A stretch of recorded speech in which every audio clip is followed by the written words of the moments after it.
আচ্ছা আহ, আচ্ছা, অনেক দিন পর দেখা হচ্ছে। ফেসবুকে লাইভ হচ্ছে ভাই, ফেসবুকে এখন লাইভটা শুরু হলো। তো ফেসবুকে হচ্ছে এখন তোমরা সবাই জয়েন করতে পারবা, ওকে? আচ্ছা, তাহলে আমরা ক্লাসটা শুরু করে দিতে পারি। জাস্ট এ মোমেন্ট, আমরা একটু দেখি যে সবাই জয়েন করতে পেরেছো কিনা।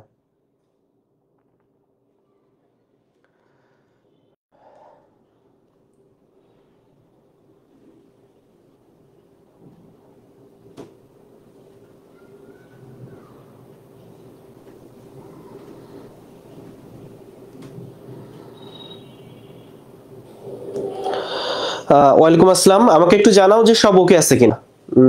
ফেসবুকে যারা আছো, ওয়েবসাইটে যারা আছো, তারা আমাকে কনফার্ম করেছো যে সবকিছু ঠিক আছে। আমি জাস্ট একটু ওয়েবসাইটের যারা আছো তাদের থেকে জানতে চাচ্ছি, ফেসবুকের যারা তাদের থেকে জানতে চাচ্ছি। তাহলে আজকের ক্লাস আমরা শুরু করতে পারি।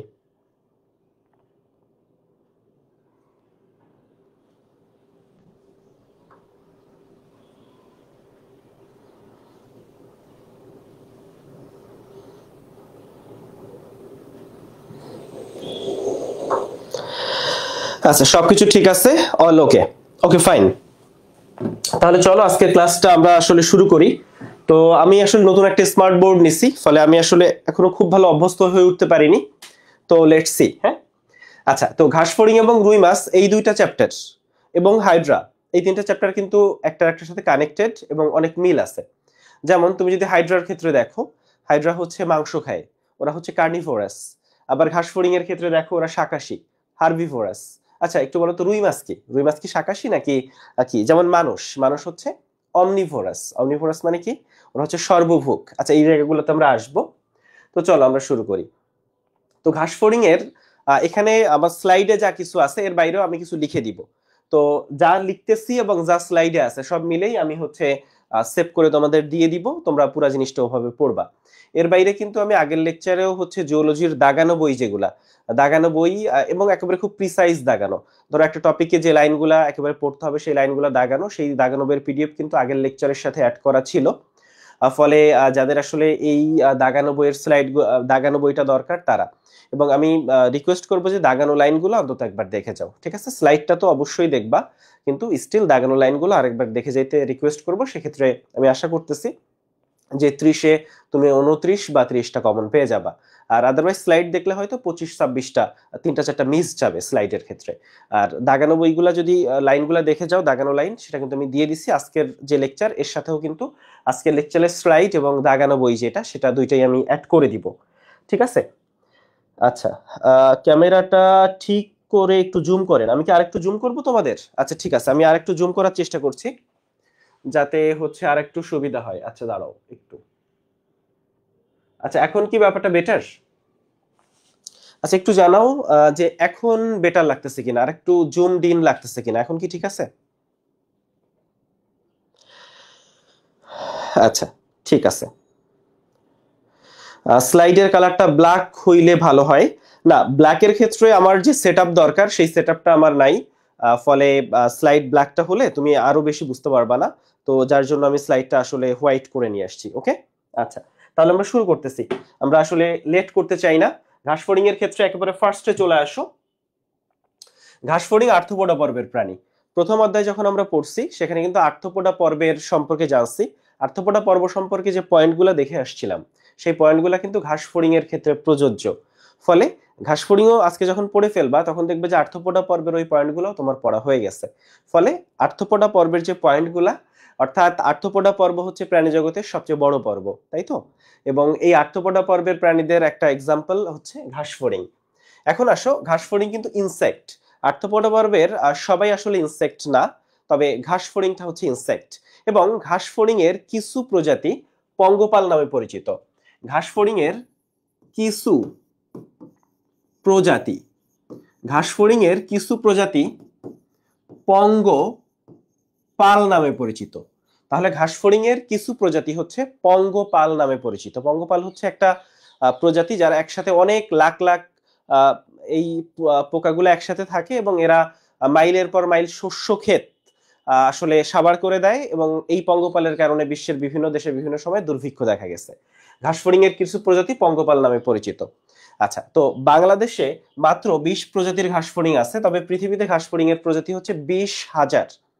20,000, কিন্তু বাংলাদেশের প্রজাতি হচ্ছে 20টা। চলে আসো, ঘাসফড়িং এর বৈজ্ঞানিক নাম হচ্ছে পৈকিলোসেরাস পিকটাস। এখানে একটু বলি যে আজকে আমরা যে ঘাসফড়িংটা নিয়ে আলোচনা করব সেই ঘাসফড়িংটা হচ্ছে পৈকিলোসেরাস পিকটাস। যেমন আমি যদি তোমাকে জিজ্ঞেস করি যে ঘাসফড়িং এর কালার কি, তাহলে তুমি বলতে পারো এরকম যে হলদে সবুজ। ঘাসফড়িং এর কালার কি? সেক্ষেত্রে তুমি বলবা হলদে সবুজ বা বাদামি। এটা হচ্ছে ঘাসফড়িং এর কালার।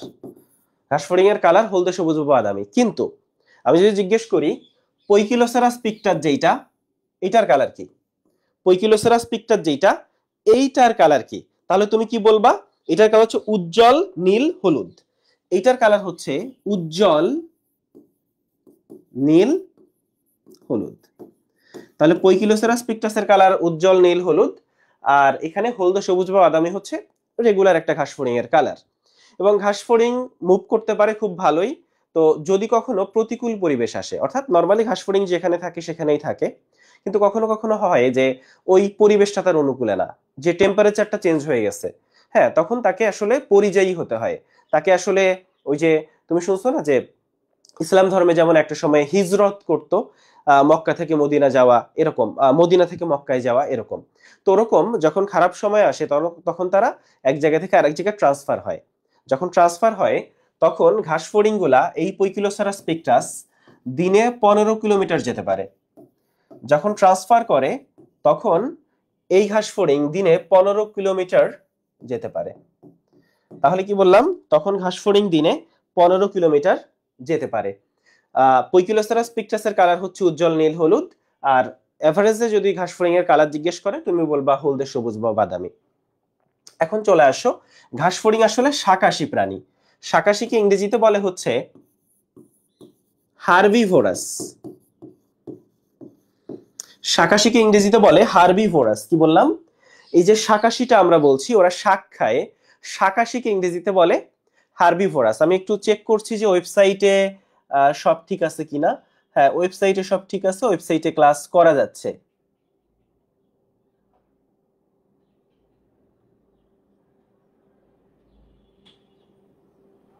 আচ্ছা, ঠিক আছে। তাহলে এতটুকু আমরা বুঝতে পারলাম। এখন একটু চলে আসো, আমরা নেক্সটে চলে আসি। এতটুকু তো বুঝছি। আচ্ছা, এই জায়গাটা আসি একটু। আচ্ছা, এই জায়গাটায় চলে আসো। ঘাসফড়িং হচ্ছে দ্বিপার্শ্বীয় প্রতিসম ওয়েট। হ্যাঁ, ঘাসফড়িং হচ্ছে দ্বিপার্শ্বীয় প্রতিসম। এখন প্রতিসাম্যতা বা প্রতিসম কি জিনিস সেটা আমরা গতকাল দেখে আসছি। তবে দ্বিপার্শ্বীয় প্রতিসম মানে হচ্ছে, ঠিক খেয়াল করো, মানুষ যেমন দ্বিপার্শ্বীয় প্রতিসম ঠিক ওরকম, যে দুইটা, মানে প্রতিসাম্যতার ক্ষেত্রে ওকে দুইটা ভাগে একেবারে সমান, মানে দুই সাইডে যদি তুমি মানুষকে এভাবে দুই ভাগে ভাগ করে ফেলো, এই সাইডেও যা কিছু থাকবে এই সাইডেও ঠিক তাই থাকবে। ফলে এটাকে বলা হচ্ছে দ্বিপার্শ্বীয় প্রতিসম। এখন চলে আসো, ঘাসফড়িংকে তিনটা অঞ্চলে ভাগ করা যাচ্ছে, অর্থাৎ ঘাসফড়িং বা আর্থ্রোপোডা পর্বের প্রাণীদের দেহে অঞ্চলায়ন দেখা যায়। অঞ্চলায়নকে ইংরেজিতে বলে ট্যাগমাটাইজেশন। অঞ্চলায়নকে ইংরেজিতে বলা হয় ট্যাগমাটাইজেশন। অঞ্চলায়নকে ইংরেজিতে বলা হয় ভাইয়া, আচ্ছা, অন্য কালার ইউজ করবো। আচ্ছা, আমি কালো কালার ইউজ করলে বেটার হচ্ছে, তাই তো? আচ্ছা, লেট মি। আচ্ছা, আমি কালো কালার ইউজ করছি, হোপফুলি এবার বেটার বোঝা যাবে। আচ্ছা, ঠিক আছে, ওকে। তো ঘাসফড়িং এর এই যে অঞ্চলায়ন, এটাকে ট্যাগমাটাইজেশন বলে। এটা আর্থ্রোপোডা পর্বের প্রাণীদের দেহে দেখা যায়, এবং এই ট্যাগমাটাইজেশনের ক্ষেত্রে ঘাসফড়িংকে তিনটা অঞ্চলে ভাগ করা যায় পুরো বডিকে। সেটা হচ্ছে মস্তক, ওর বক্ষ এবং ওর উদর। আবারও বলি, ঘাসফড়িং এর মস্তক, ঘাসফড়িং এর বক্ষ এবং ঘাসফড়িং এর উদর। তাহলে এই যে অঞ্চল, প্রত্যেকটা অঞ্চল সম্পর্কে আমরা আসলে ডিটেইলসে পড়বো, কোন অঞ্চলে কি রয়েছে। প্রথমে যদি আমরা একটু মস্তক সম্পর্কে বলি, মস্তকটা হচ্ছে হাইপোগন্যাথাস ধরনের। হাইপো মানে হচ্ছে নিচে, আর ন্যাথো মানে হচ্ছে যে মুখছিদ্রটা সেটা। তাহলে দেখো, তোমার মুখছিদ্রটা তোমার সামনের দিকে, কিন্তু ওর মুখছিদ্রটা একটু নিচের দিকে। মুখছিদ্রটা হচ্ছে একটু নিচের দিকে। এই জন্য ঘাসফড়িং এর মস্তকটা হচ্ছে হাইপোগন্যাথাস ধরনের, এবং মস্তকে 6টা ভ্রূণীয় খণ্ডক রয়েছে।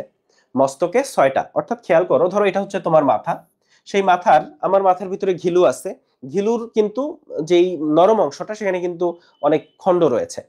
ঠিক ওরকম যে ঘাসফড়িং এর মস্তক যেটা, সেই মস্তকের বাইরে কিন্তু একটা শক্ত আবরণ আছে। এই শক্ত আবরণটার নাম হচ্ছে হেড ক্যাপসুল। হেড ক্যাপসুল, সে আবরণটার নাম হচ্ছে হেড ক্যাপসুল বা এপিক্রেনিয়াম। সেই আবরণটার নাম হেড ক্যাপসুল বা এপিক্রেনিয়াম। এবং মস্তকের ভিতরে 6টা খণ্ড আছে। কয়টা খণ্ড? তুমি জাস্ট কল্পনা করো যে এখানে মোট 6টা খণ্ড আছে এবং 6টা হচ্ছে ভ্রূণীয় খণ্ডক, ভ্রূণাবস্থায় খণ্ডগুলো তৈরি হয়েছে। তাহলে হেড ক্যাপসুল বা এপিক্রেনিয়াম। এখন একটু চলে আসো, একটু নিচের দিকে চলে আসি। আর কি কি রয়েছে মস্তকে? মস্তকে রয়েছে পুঞ্জাক্ষী। পুঞ্জাক্ষী মানে জটিল চোখ। পুঞ্জাক্ষী যেটা, সেটার গঠন একক হচ্ছে ওমাটিডিয়াম। পুঞ্জাক্ষী গঠন একক হচ্ছে ওমাটিডিয়াম। পুঞ্জাক্ষীর সংখ্যা হচ্ছে 2টা। তাহলে পুঞ্জাক্ষীর সংখ্যা 2টা, গঠন একক যেটা সেটা হচ্ছে ওমাটিডিয়াম। এই যে সরলাক্ষী, এই সরলাক্ষীর নাম হচ্ছে ওসেলি। সরলাক্ষীটাকে বলে ওসেলি। এবং এই সরলাক্ষী বা ওসেলি এটা রেটিনার মতো কাজ করে। তাহলে আমাদের চোখের রেটিনা যে কাজটা করে, ঘাসফড়িং এর যে সরলাক্ষী বা ওসেলি, ওই ওসেলিটা হচ্ছে ঘাসফড়িং এর ক্ষেত্রে রেটিনার মতো কাজ করে। তাহলে রেটিনার মতো কাজ করে। তাহলে মস্তকে আমরা যেটা পেলাম যে 2টি পুঞ্জাক্ষী, সরলাক্ষী বা ওসেলি, এটা কিন্তু 3টা। ওসেলি হচ্ছে 3টা, ওসেলি হচ্ছে ভাইয়া 3টা, ওসেলি 3টা। রেটিনা, রেটিনার মতো কাজ করে, রেটিনার মতো কাজ করে, রেটিনার মতো কাজ করে। এবং একটু নিচে চলে আসো, অ্যান্টেনা। ঘাসফড়িং এর মস্তকে আরো একটা জিনিস রয়েছে যেটাকে অ্যান্টেনা বলা হয়। ঠিক তুমি দেখছো যে টিভিতে যেমন আগের দিনে যে টিভি গুলা ছিল সেখানে 2টো অ্যান্টেনা থাকতো, ঠিক ওরকম যে ঘাসফড়িং এর মাথায়ও আসলে 2টো অ্যান্টেনা রয়েছে এবং অ্যান্টেনা গুলা খণ্ডে বিভক্ত। অ্যান্টেনার খণ্ডগুলোর নাম হচ্ছে স্কেপ, পেডিসেল, ফ্লাজেলাম।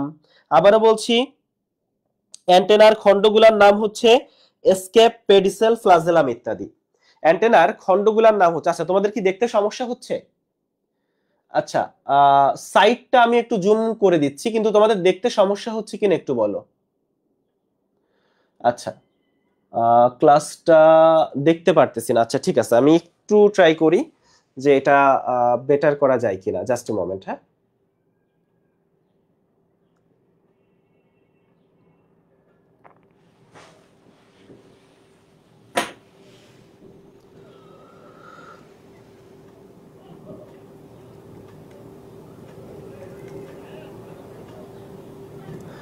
আচ্ছা, এবার কি বেটার লাগতেছে? একটু দেখো তো ভাইয়া, এবার বেটার লাগে কিনা।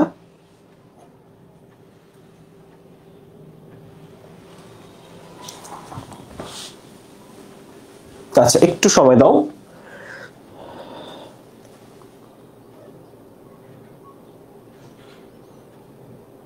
আচ্ছা, ওয়েট। লেখাগুলা বোল্ড করেন। আচ্ছা ঠিক আছে, আমি লেখাগুলা যেটা সেটা একটু বড় করে লিখতেছি। Just a moment. Slide problem হচ্ছে, কালো বোর্ড হলে ভালো হয়। আচ্ছা আজকে বলো যে আমি তো এখন কালো করতে পারতেছি না, এখন বেটার লাগতেছে কিনা সেটা একটু জানো। ব্ল্যাক হলে ভালো হতো। আমি জাস্ট জিজ্ঞেস করছি যে এখন তুমি ঠিকঠাক দেখতেছো কিনা। এখন তো আমি ব্ল্যাক করতে পারবো না, আমার কাছে তো ম্যাজিক নেই। ঠিক আছে, ওকে। এখন ঠিক আছে। ওকে ঠিক আছে, গুড। আচ্ছা ঠিক আছে, তাহলে এই জায়গাগুলো আমরা আশা করি বুঝতে পারলাম যে ঘাসফড়িং এর যে মাথা, মাথার যে খুলি, সেই খুলিকে বলে হেড ক্যাপসুল বা এপিক্রেনিয়াম। খুলির ভিতরে 6টা খণ্ড আছে যেটাকে ভ্রূণীয় খণ্ডক বলে। এবং মাথাটা হচ্ছে হাইপোগন্যাথাস ধরনের। মাথাটা হচ্ছে হাইপোগন্যাথাস ধরনের। আমরা হোপফুলি এটা বুঝতে পেরেছি। এখন একটু চলে আসো, ঘাসফড়িং এর মুখপাঙ্গ নিয়ে একটু পড়াশোনা করতে চাই। ঘাসফড়িং এর মুখপাঙ্গের 5টা অংশ রয়েছে। এই 5টা অংশের নাম জানতে হবে এবং কোন অংশটাকে কি নামে ডাকা হয় এটা তোমাকে জানতে হবে। আবারও বলি, ঘাসফড়িং এর মুখপাঙ্গের 5টা অংশ রয়েছে। এই 5টা অংশের নাম জানতে হবে এবং কোন অংশকে কি নামে ডাকা হয় সেটা তোমার জানতে হবে একটু। ঘাসফড়িং এর 5টা অংশ রয়েছে এবং কোন অংশকে কি নামে ডাকা হয় সেটা একটু জানতে হবে। জাস্ট আ মোমেন্ট, হ্যাঁ। আচ্ছা ঠিক আছে, এটা কি বোঝা যাচ্ছে? আচ্ছা একটু ওয়েট।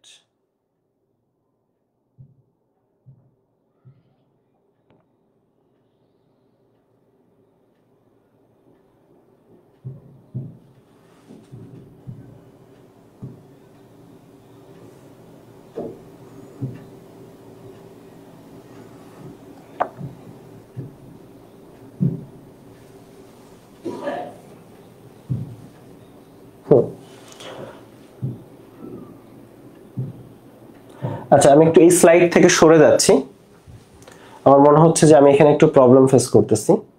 আচ্ছা ওয়েট,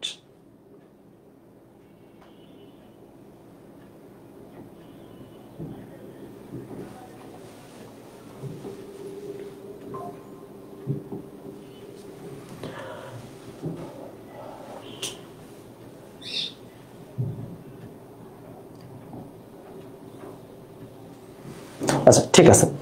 এখন দেখো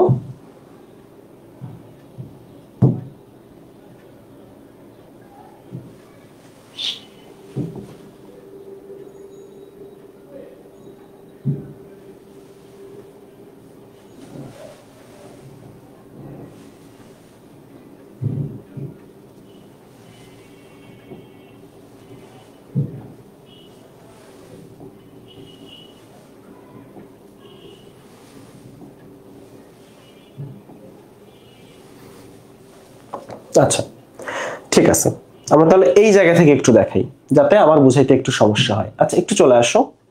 আচ্ছা এই লেখাটা আমাকে একটু মুছতে হবে, জাস্ট এ মোমেন্ট। হ্যাঁ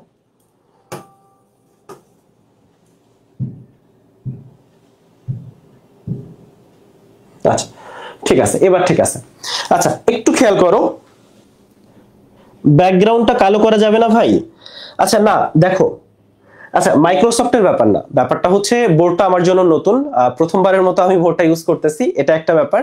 আর দ্বিতীয়ত হচ্ছে ব্যাকগ্রাউন্ডটা আমার স্লাইডটা সাদা, ফলে স্লাইডটা সাদা হলে তো ব্যাকগ্রাউন্ডটা কালো করা যায় না। ঠিক আছে, নেক্সট দিন আমি ব্ল্যাক স্লাইড নিয়ে আসবো যাতে তোমার বুঝতে একটু সুবিধা হয়। ওকে ঠিক আছে, আমার ধারণা ছিল যে গতকাল ব্ল্যাক স্লাইডে তোমার সমস্যা হচ্ছিল, আমার মনে হলো যে আমি হোয়াইট স্লাইড নিয়ে পড়াই, তাতে হয়তো বেটার হবে, কিন্তু স্টিল তোমাদের যেহেতু বুঝতে সমস্যা হচ্ছে, নেক্সট ক্লাসে আমরা ব্ল্যাক স্লাইড যেটা সেটাই ইউজ করব যাতে হচ্ছে তুমি হয়তো বুঝতে পারো। আচ্ছা ঠিক আছে, একটু চলে আসো। ঘাসফড়িং এর মুখভাঙ্গের যে সংক্ষেপ, মুখভাঙ্গের 5টা অংশ রয়েছে: ল্যাব্রাম, ল্যাবিয়াম, ম্যাক্সিলা, ম্যান্ডিবল এবং হাইপোফ্যারিংস। সবচেয়ে গুরুত্বপূর্ণ ব্যাপার খেয়াল করো, তোমার মুখ আছে, তোমার মুখের ভিতর তোমার উপরের ঠোঁট আছে, নিচের ঠোঁট আছে কিনা? তোমার উপরের চোয়াল আছে, নিচের চোয়াল আছে না? ঠিক ঘাসফড়িং এরও ঠিক এরকমই কাইন্ড অফ। খেয়াল করো, ল্যাব্রাম আর ল্যাবিয়াম এটা হচ্ছে উপরের ঠোঁট আর নিচের ঠোঁট। ধরো তোমার উপরের ঠোঁট, তোমার নিচের ঠোঁট। আচ্ছা তুমি ঠোঁট দিয়ে কি করো? কোনো কিছু এইরকম কোনো কিছু আটকে ধরো, তাই না? তো ল্যাব্রাম উপরের ঠোঁট, ল্যাবিয়াম হচ্ছে নিচের ঠোঁট, ঠোঁট দিয়ে ও কোনো কিছু আটকে ধরে। খেয়াল করো, এই যে ল্যাব্রাম ল্যাবিয়াম এই দুইটা দিয়ে খাদ্য বস্তু আটকে ধরে। এর সাথে আর একটা জিনিস আছে, অগ্রপদ, মানে সামনের পা। ল্যাব্রাম আর ল্যাবিয়াম এই জিনিসটা দিয়ে ঘাসফড়িং তার খাদ্য বস্তুটাকে আটকে ধরে। এখন চলে আসো, নিচের ঠোঁট যেটা, এটাকে অধ ওষ্ঠ বলে। অধ মানে নিচে, ওষ্ঠ মানে ঠোঁট, বা এটাকে দ্বিতীয় জোড়া ম্যাক্সিলির প্রতিনিধি বলে। এটাকে দ্বিতীয় জোড়া ম্যাক্সিলির প্রতিনিধি বলে। তাহলে ল্যাব্রাম আর ল্যাবিয়াম বুঝলাম যে উপরের ঠোঁট নিচের ঠোঁট। এখন আসো, আছে ম্যাক্সিলা আর ম্যান্ডিবল। তো ম্যাক্সিলা আর ম্যান্ডিবলের ক্ষেত্রে তুমি এভাবে চিন্তা করতে পারো, তাহলে ম্যাক্সিলা কি ভাই উপরের চোয়াল, ম্যান্ডিবল কি নিচের চোয়াল? কাইন্ড অফ সেম, কিন্তু স্টিল ম্যান্ডিবলকেই চোয়াল বলা হয়, এখানে ম্যান্ডিবলকেই চোয়াল বলা হয়। এখন তোমার চোয়ালে দাঁত আছে, ফলে কোথায় দাঁত আছে বলো তো? ম্যান্ডিবলে দাঁত আছে। আর ম্যাক্সিলার 5টা অংশ আছে, ম্যাক্সিলার 5টা অংশের নাম জানতে হবে। অংশগুলো হচ্ছে কার্ডোস্টাইপস, গ্যালিয়া, ল্যাসিনিয়া এবং ম্যাক্সিলারি পাল্প। কি কি বললাম? কার্ডোস্টাইপস, গ্যালিয়া, ল্যাসিনিয়া এবং ম্যাক্সিলারি পাল্প।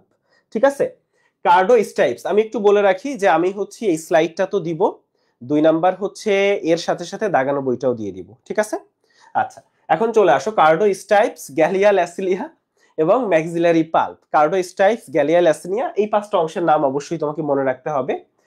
এবং হাইপোফ্যারিংস হচ্ছে উপজিহ্বা।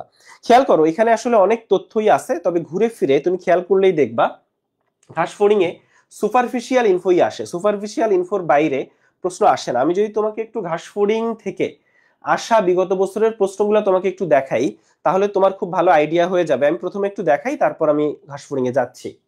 ঘাসফড়িং এর দৈহিক বৃদ্ধির জন্য বারবার যে খোলস বদলাতে হয়, খোলস বদলানোকে কি বলে? তো খোলস বদলানোকে মোল্টিং বলে, তোমরা জানো। এবং আমাকে একটু বলতে হবে যে মোল্টিং এর জন্য দায়ী যে হরমোনটা, সেই হরমোনটার নাম কি? দ্বিতীয় যে প্রশ্ন, এখানে বলা হচ্ছে হিমোসিলের হিমোলিম্ফের আন্দোলনের দ্বারা ম্যালপিজিয়ান নালিকা। অনেক বড় আলোচনা করছে, তোমাকে আগে বুঝতে হবে যে প্রশ্নটা আসলে কি করছে। এত বড় আলোচনা দেখে ঘাবড়ায় যাওয়া যাবে না। তো এখানে আসলে বলছে যে ম্যালপিজিয়ান নালিকা ঘাসফড়িং, মানে ম্যালপিজিয়ান নালিকার কাজ কি? ম্যালপিজিয়ান নালিকা হচ্ছে ঘাসফড়িং এর রেচন অঙ্গ। ম্যালপিজিয়ান নালিকা হচ্ছে ঘাসফড়িং এর রেচনা এবং ম্যালপিজিয়ান নালিকা থাকে হচ্ছে এই হিমোসিলে। আচ্ছা, ঘাসফড়িং এর ওভিপোজিটর কি কাজে ব্যবহৃত হয়? ওভিপোজিটরকে বলা হয় ডিম পাড়ার অঙ্গ। ওভিপোজিটর হচ্ছে ডিম পাড়ার অঙ্গ, এবং ওভিপোজিটর দেখেই আসলে কোনটা পুরুষ ঘাসফড়িং কোনটা স্ত্রী ঘাসফড়িং এটা আসলে তোমরা আলাদা করতে পারবা। ওভিপোজিটরকে কি বলা হয় ভাইয়া? ডিম পাড়ার অঙ্গ। এটা দিয়েই তারা ডিম পাড়ে, ফলে এখানে ডিম্ব ত্যাগের ক্ষেত্রে ওভিপোজিটরটা কাজে লাগে। ঘাসফড়িং এর ম্যালপিজিয়ান নালিকা কোথায় বিস্তৃত? এখানে অপশনগুলো একটু ভুল চলে আসছে। ঘাসফড়িং এর ম্যালপিজিয়ান নালিকা হচ্ছে হিমোসিলে থাকে। তাহলে ঘাসফড়িং এর যে হিমোসিলে থাকে হচ্ছে ম্যালপিজিয়ান নালিকা। ঘাসফড়িং এর ল্যাব্রাম কোন অংশের সমতুল্য? একটু আগেই আমরা দেখে আসলাম। তো খেয়াল করো যে ল্যাব্রাম ল্যাবিয়াম মুখভাঙ্গের যে অংশগুলার একেবারে বেসিক তথ্যই আসতেছে। যে ল্যাব্রামকে কি বলে বলো? উপরের ঠোঁট নাকি নিচের ঠোঁট? সবাই একটু কমেন্ট করো তো ল্যাব্রামকে কি বলে। তো এই যে, এবং আমরা খুব বেশি প্রশ্ন আসলে পেয়েছি বিগত বছরগুলোতে এই চ্যাপ্টারগুলো থেকে, ঠিক তা না। তো একটু খেয়াল করো যে প্রশ্নগুলা কিন্তু খুব সহজ প্রশ্ন, এখান থেকে আমরা কোনো কঠিন প্রশ্ন আসলে পাইনি কিন্তু। হ্যাঁ, আমরা কিন্তু এখানে কোনো কঠিন প্রশ্ন আসলে পাইনি। আচ্ছা, এখন একটু চলে আসো, এটা যখন আমাদের হয়ে গেছে, ঘাসফড়িং এর মুখপাঙ্গ যেটা, মুখপাঙ্গের অংশগুলার কোন পার্টের নাম কি এটা জানা খুব গুরুত্বপূর্ণ। আর হাইপোফ্যারিংসকে উপজিহ্বা বলে, হাইপোফ্যারিংসকে বলা হয় উপজিহ্বা। আর পাল্পের যদি দেখো, পাল্প ম্যাক্সিলাতে আছে ম্যাক্সিলারি পাল্প, আর ল্যাবিয়ামে আছে ল্যাবিয়াল পাল্প। তো পাল্পের কাজ হচ্ছে খাদ্য নির্বাচন করা, অর্থাৎ ঘাসফড়িং যে খাদ্যটা খেতে চায়, কোন খাদ্যটা খাবে সেটা নির্বাচন করে হচ্ছে পাল্প। আর ল্যাব্রাম ল্যাবিয়াম যেহেতু ঠোঁট, ঠোঁট দিয়ে সে খাদ্য চেপে ধরে। আর খেয়াল করো ম্যাকজিলা ম্যান্ডিবল এগুলো হচ্ছে চোয়াল, তাই না? তো চোয়ালে দাঁত থাকে, দাঁত দিয়েও খাদ্যবস্তু কাটাকাটি করে, তো খাদ্যবস্তু কেটে চোষণ করে। আচ্ছা, এর বাইরে আরো কিছু তথ্য আমাদের একটু জানা দরকার, সেই জিনিসগুলো আমি একটু তোমাকে পড়াই। হ্যাঁ, যে কিছু জিনিস আমি স্লাইডে আনতে পারি নাই, যে জিনিসগুলো আমার মনে হয়েছে একটু লিখে পড়াই, সেই জিনিসগুলো আমি তোমাকে একটু লিখে পড়াচ্ছি। তাহলে আমাদের মোটামুটি ইয়াটা হয়ে গেল। আমরা একটু বক্ষে চলে যাব, চলো আমরা একটু বক্ষটা পড়ি। তো বক্ষের ক্ষেত্রে একটু খেয়াল করো, আমি একটু ব্ল্যাক কালার নিচ্ছি, ব্ল্যাক কালার নিলে সম্ভবত বুঝতে একটু সুবিধা হবে। আমি একটু বড় ইয়া করি যাতে তোমার বুঝতে একটু সুবিধা হয়। খেয়াল করো বক্ষ, তো বক্ষকে তিনটা অঞ্চলে ভাগ করা হচ্ছে, আমি খুব সহজভাবে আঁকছি। বুকের তিনটা পার্ট আছে, ধরো প্রথম part, 2 number part, 3 number part. প্রথম পার্টকে বলে অগ্রবক্ষ, দ্বিতীয় পার্টকে বলে মধ্যবক্ষ, তৃতীয় পার্টকে বলে পশ্চাৎ বক্ষ। তুমি খেয়াল করো যে তুমি একজন মানুষ, তোমার বুক আছে, বুকের সামনের যে পার্ট, আচ্ছা বুকের সামনে স্টারনাম আছে না? তো অগ্রবক্ষ, মধ্যবক্ষ বা পশ্চাৎবক্ষ, বক্ষেরই সামনের পার্ট, মানে সামনের যে অংশ, সম্মুখ অংশ। কি বললাম ভাইয়া? সামনের যে অংশ সেটা হচ্ছে সম্মুখ অংশ। সুন্দর বাংলায় বলে অঙ্কীয় দেশ। কি বলে ভাইয়া? অঙ্কীয় দেশ। তাহলে অঙ্কীয় দেশকে বলে স্টারনাম, অঙ্কীয় দেশকে বলে স্টারনাম। ঠিক তারপরের অঞ্চল, তাহলে বুকের খেয়াল করো, সামনের অংশ হচ্ছে অঙ্কীয় দেশ স্টারনাম, পিঠের অংশ যেটা সেটা হচ্ছে পৃষ্ঠদেশ, পিঠের অংশ যেটা সেটা হচ্ছে পৃষ্ঠদেশ, পৃষ্ঠদেশকে বলে টার্গাম। দেখো পৃষ্ঠদেশকে বলে হচ্ছে টার্গাম। আর পার্শ্বদেশ, পার্শ্বদেশ, পার্শ্বদেশকে বলে প্লিউরন। তাহলে বুকের অগ্রবক্ষ, মধ্যবক্ষ বা পশ্চাৎবক্ষ, বুকের সামনের অংশকে বলে স্টারনাম, পিঠের যে অংশটা পৃষ্ঠদেশ ওই অংশকে বলে টার্গাম, এবং পাশের যে অংশটা, পাশের অংশকে বলা হয় প্লিউরন, পাশের অংশকে বলা হয় হচ্ছে প্লিউরন। এবং বুকে আরেকটা জিনিস থাকে, শ্বাসরন্ধ্র থাকে, শ্বাসরন্ধ্র, বুকে শ্বাসরন্ধ্র থাকে 2 জোড়া। এখানে একটু বলি, ঘাসফড়িং এর শ্বাসরন্ধ্র 10 জোড়া, শ্বাসরন্ধ্র 10 জোড়া। এই 10 জোড়ার মধ্যে 2 জোড়া হচ্ছে বুকে, 2 জোড়া বুকে, আর 8 জোড়া হচ্ছে 8 জোড়া উদরে। তাহলে ঘাসফড়িং এর যে 10 জোড়া শ্বাসরন্ধ্র, এই শ্বাসরন্ধ্রের 2 জোড়া বুকে, 8 জোড়া উদরে। এখানে আরো একটু ব্যাপার বলি, এই যে 10 জোড়া, এই 10 জোড়ার মধ্যে প্রথম 4 জোড়া যেটা, প্রথম 4 জোড়া, আচ্ছা তোমরা কি দেখতে পাচ্ছ? আমি একটু জুম আউট করি, তাহলে হয়তো দেখতে সুবিধা হবে। Just a moment. আচ্ছা ঠিক আছে, তাহলে খেয়াল করো 2 জোড়া বুকে, 8 জোড়া উদরে। এর মধ্যে প্রথম 4 জোড়া এটা হচ্ছে প্রশ্বাসের কাজ করে, প্রথম 4 জোড়া হচ্ছে প্রশ্বাসী, আর পরের 6 জোড়া, পরের 6 জোড়া, 6 জোড়া এটা হচ্ছে নিঃশ্বাসী। ফলে প্রশ্বাসের ক্ষেত্রে হেল্প করে প্রথম 4 জোড়া, নিঃশ্বাসের ক্ষেত্রে হেল্প করে পরের 6 জোড়া, এবং শ্বাসচন্দ্র 10 জোড়া, 10 টানা কিন্তু। আচ্ছা, বুকে 2 জোড়া, উদরে আছে 8 জোড়া। বুকের 3টা পার্ট আছে, অগ্রবক্ষ, মধ্যবক্ষ, পশ্চাৎবক্ষ। স্টারনাম বলে, টার্গাম বলে আর পিলিউরন বলে। স্টারনাম বলে, টার্গাম বলে আর পিলিউরন বলে। এখন একটু বলি, এই যে অগ্রবক্ষ, এই অগ্রবক্ষের যে টার্গাম অংশ, অগ্রবক্ষের যে টার্গাম অংশ, অর্থাৎ শুধুমাত্র এবং শুধুমাত্র অগ্রবক্ষের টার্গাম অংশকে একটা বিশেষ নামে ডাকা হয়, সেই নামটা হচ্ছে প্রোনোটাম। প্রোনোটাম, অগ্রবক্ষের টার্গাম অংশকে বলা হয় প্রোনোটাম। এখন একটা জিনিস একটু বলি, এই যে শ্বাসচন্দ্র কথা পড়ছি, শ্বাসচন্দ্রের আবরণের নাম হচ্ছে শ্বাসচন্দ্রের আবরণ। এই শ্বাসচন্দ্রের আবরণের নাম হচ্ছে পেরিট্রিম। পেরিট্রিম। এখানে কয়েকটা শব্দ আছে যেগুলো তোমাকে প্যাচ লাগাবে, যেমন শ্বাসচন্দ্রের আবরণটা হচ্ছে পেরিট্রিম, অগ্রবক্ষের টার্গাম অংশ প্রোনোটাম, আর বুকের পার্শ্বদেশকে প্লিউরন বলে।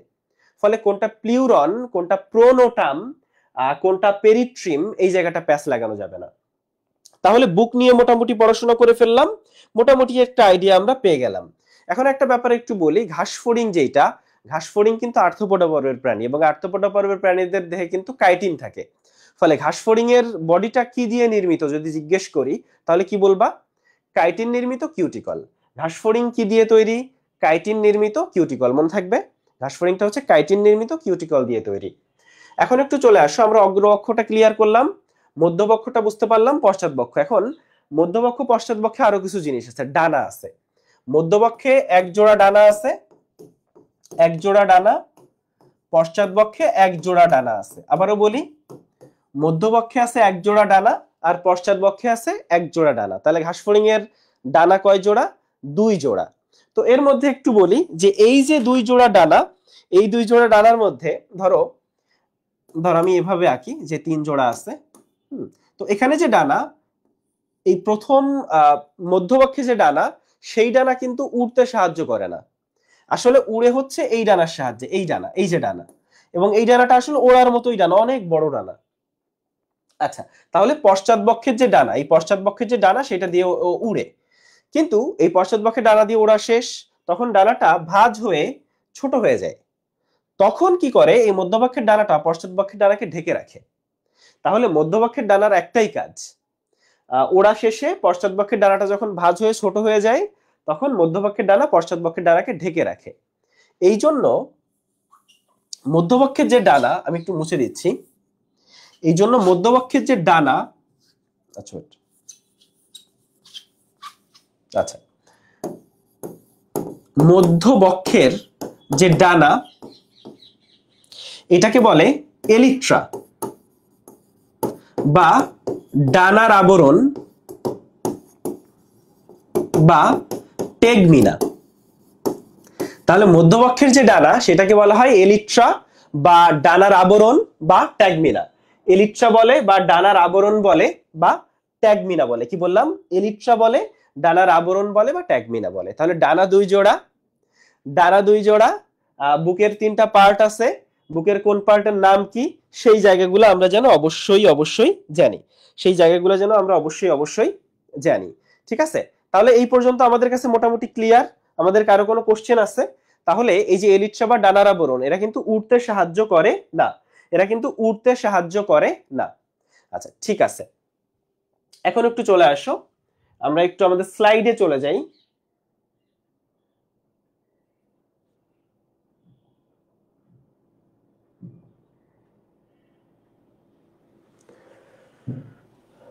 আচ্ছা, এখন একটু চলে আসো, ঘাসফড়িং এর পা নিয়ে একটু কথা বলি।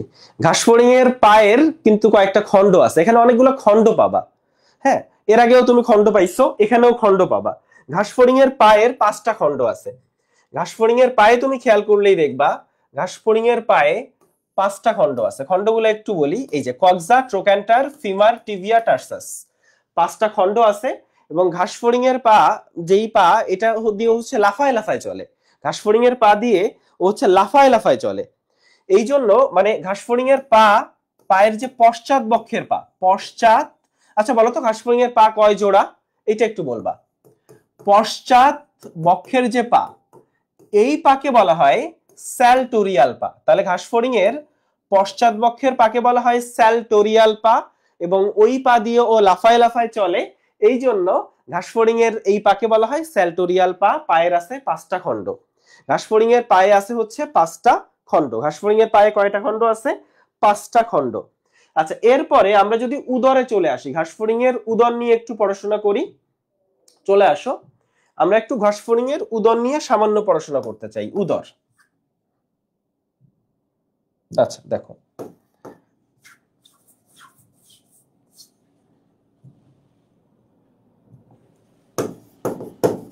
উদর।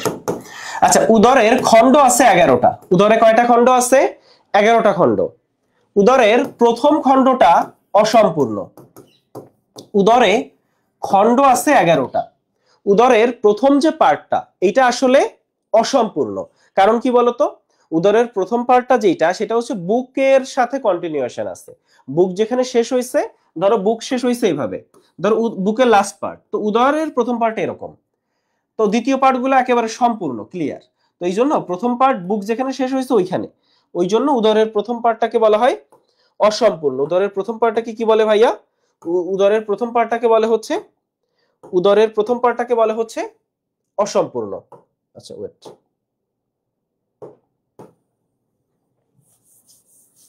উদরের প্রথম পার্টকে বলে হচ্ছে অসম্পূর্ণ। এখন একটু চলে আসো, উদর সম্পর্কে কয়েকটা গুরুত্বপূর্ণ তথ্য আছে, কয়েকটা জিনিস আছে। নাম্বার 1, উদরে আছে হচ্ছে টিম্পেনাস। উদরে আছে টিম্পেনাস। টিম্পেনাস হচ্ছে শ্রবণ অঙ্গ, অর্থাৎ টিম্পেনাস দিয়েও শোনে। আচ্ছা বলতো রেচন অঙ্গ কোনটা? ম্যালপিজিয়ান নালিকা। আমি একটু এখানে লিখে দিই, কারণ এই জিনিসগুলাই ডিরেক্ট লাইনে চলে আসে। রেচন অঙ্গ হচ্ছে ম্যালপিজিয়ান নালিকা। আমাকে একটু কমেন্ট করে বলবা ম্যালপিজিয়ান বডি কোথায় থাকে? ম্যালপিজিয়ান বডি কোথায় থাকে সেইটা একটু আমাকে বলবা। তাহলে রেচন অঙ্গ হচ্ছে ম্যালপিজিয়ান নালিকা। ডিম পাড়ার অঙ্গ কোনটা? ডিম পাড়ার অঙ্গ হচ্ছে ওভিপোজিটর। ওভিপোজিটর। এই ওভিপোজিটর দেখে পুরুষ ঘাসফড়িং কোনটা এবং স্ত্রী ঘাসফড়িং কোনটা সেটা আলাদা করা যায়। ওভিপোজিটর দেখে পুরুষ ঘাসফড়িং কোনটা এবং স্ত্রী ঘাসফড়িং কোনটা এটা আলাদা করা যায়। তাহলে ডিম পাড়ার অঙ্গ ওভিপোজিটর, রেচন অঙ্গ ম্যালপিজিয়ান নালিকা, টিম্পেনাস হচ্ছে শ্রবণ অঙ্গ। তাহলে উদরে থাকে হচ্ছে টিম্পেনাস। উদরে 8 জোড়া শ্বাস রন্ধ্র থাকে। উদরে 8 জোড়া শ্বাস রন্ধ্র থাকে। উদরে হচ্ছে টিম্পেনাস বা শ্রবণ অঙ্গ থাকে, এবং উদরে থাকে হচ্ছে এই ওভিপোজিটর। উদরেই থাকে হচ্ছে এই ওভিপোজিটর। রেচন অঙ্গ কিন্তু উদরে থাকে না। তাহলে এই জায়গাটা আমরা আসব। তাহলে উদরে থাকে হচ্ছে এই ওভিপোজিটর। ওভিপোজিটর হচ্ছে স্ত্রী জননাঙ্গ। ওভিপোজিটর যেটা, সেটাকে আমরা বলছি স্ত্রী জননাঙ্গ। 11টা খণ্ড উদরে, প্রথম খণ্ড অসম্পূর্ণ। টিম্পেনাস হচ্ছে শ্রবণাঙ্গ, 8 জোড়া শ্বাসরন্ধ্র আছে উদরে, আর ডিম পাড়ার অঙ্গ ওভিপোজিটর এইটা থাকে। অর্থাৎ উদরে আসলে জননাঙ্গ থাকে। উদরে থাকে হচ্ছে জননাঙ্গ। তো এই জননাঙ্গের যে অংশ, স্ত্রী জননাঙ্গের একটা অংশ হচ্ছে এই ওভিপোজিটর। স্ত্রী জননাঙ্গের একটা অংশ হচ্ছে এই ওভিপোজিটর। ক্লিয়ার? এখন আসো, এইটা আমরা হোপফুলি বুঝতে পারছি। আমরা নেক্সট টপিকে চলে আসি। আমরা নেক্সট টপিকে চলে আসতেছি। নেক্সট টপিক যেটা, সেটা হচ্ছে আমাদের পৌষ্টিক তন্ত্রটা। আমি তোমাকে একটু লিখে দিই, লিখলে মনে হয় তোমরা একটু বেশি ভালো বুঝবা। ঠিক আছে, স্লাইডের থেকে। পৌষ্টিক তন্ত্রের ক্ষেত্রে একটু চলে আসো। পৌষ্টিক তন্ত্রের 2টা পার্ট আছে, একটা হচ্ছে পৌষ্টিক নালী, একটা আছে পৌষ্টিক গ্রন্থি। পৌষ্টিক গ্রন্থিতে শুধু গ্রন্থিগুলোর নামই পড়লা তুমি, হ্যাঁ, এর বাইরে কিছু পড়া লাগবে না। পৌষ্টিক গ্রন্থি আছে 3টা। কি কি ভাইয়া? লালা গ্রন্থি, লালা গ্রন্থি এইটাই কিন্তু প্রধান পৌষ্টিক গ্রন্থি। লালা গ্রন্থি হচ্ছে প্রধান পৌষ্টিক গ্রন্থি। আর আছে মেসেন্টেরনের অন্ত আবরণ, মেসেন্টেরনের অন্ত আবরণ, আর একটা আছে হেপাটিক সিকা। তাহলে পৌষ্টিক গ্রন্থি 3টা, লালা গ্রন্থি, মেসেন্টেরনের অন্ত আবরণ আর হেপাটিক সিকা। তাহলে এখানে প্রধান পৌষ্টিক গ্রন্থি হচ্ছে লালা গ্রন্থি। আর এই যে পৌষ্টিক নালীর কথা আমরা বলছি, এই পৌষ্টিক নালীর 3টা অংশ আছে। পোস্টিক নালীর অংশ কয়টা ভাইয়া? তিনটা। সেই তিনটা অংশের নাম যদি আমরা বলি স্টোমোডিয়াম, প্রোক্টোডিয়াম,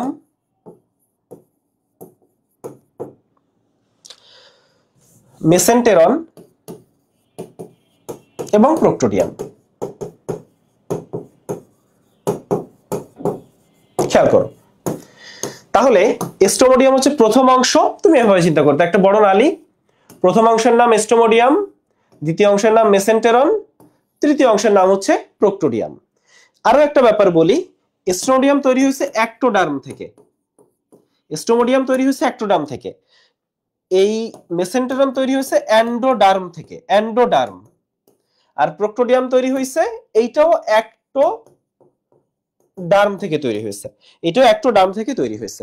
এখন একটু চলে আসো, মেসেন্টেরনকে আরেকটা নামে ডাকা হয় পাকস্থলী। তাহলে ঘাসফড়িং এর পাকস্থলীকে কি বলে? মেসেন্টেরন। কি বললাম? ঘাসফড়িং এর পাকস্থলীকে কি বলে? মেসেন্টেরন। এবং এই ঘাসফড়িং এর মেসেন্টেরনের আবরণ বা পাকস্থলীর আবরণের নাম হচ্ছে পেরিট্রফিক পর্দা। ঘাসফড়িং এর মেসেন্টেরন বা পাকস্থলীর যে আবরণ, সে আবরণটার নাম কি? পেরিট্রফিক পর্দা। পেরিট্রফিক পর্দা। তোমরা কেউ বলতে পারবা আমাদের যে পাকস্থলী সেটার আবরণ কি? আমাদের যে পাকস্থলী, সেই পাকস্থলীর আবরণের নাম কি? কে কে বলতে পারবা? তাহলে আমাদের পাকস্থলীর আবরণের নাম হচ্ছে পেরিটোনিয়াম। আমাদের পাকস্থলীর আবরণের নাম কি? পেরিটোনিয়াম। গুড। তাহলে চলে আসো, স্টোমোডিয়ামের পার্ট যেগুলা, সেই পার্টগুলোর নাম জানতে হবে একটু।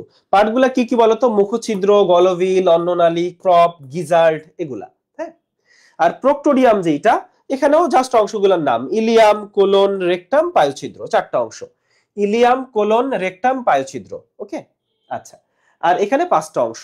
গুরুত্বপূর্ণ কি? এই অংশগুলো যে খুব গুরুত্বপূর্ণ তা না, গুরুত্বপূর্ণ হচ্ছে এই যে মেসেন্টেরন, এই যে মেসেন্টেরন, এই মেসেন্টেরনের এই যে জায়গাটা, অর্থাৎ যেখানে স্টোমোডিয়াম শেষ হয়েছে মেসেন্টেরন শুরু হয়েছে, এই জায়গায় থাকে হচ্ছে 6 জোড়া হেপাটিক সিকা।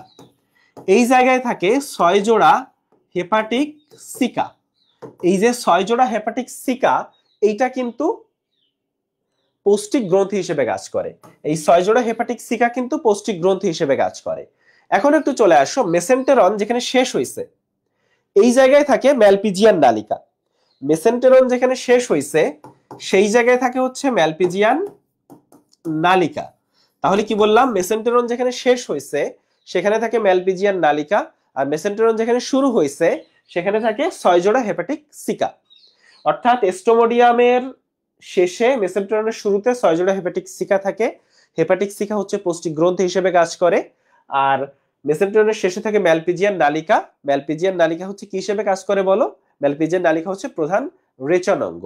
ম্যালপিজিয়ান নালিকা যেটা, সেটা হচ্ছে ঘাসফড়িং এর প্রধান রেচন অঙ্গ। আবারও বলি, ম্যালপিজিয়ান নালিকা হচ্ছে ঘাসফড়িং এর প্রধান রেচন অঙ্গ। আমরা কি এটা বুঝতে পারছি? একটু সবাই বলো, আমরা যেটা পড়লাম সেটা আমরা বুঝতে পারলাম কিনা, একটু সবাই কমেন্ট করে বলো।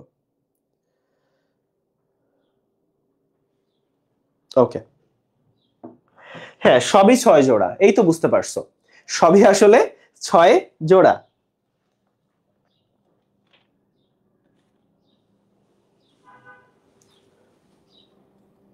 আচ্ছা, একটু, আচ্ছা, বুঝতে পারছি।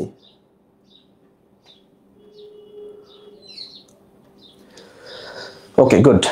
আচ্ছা, তাহলে আমরা একটু নেক্সটে চলে যাই। তার আগে একটু দাঁড়াও।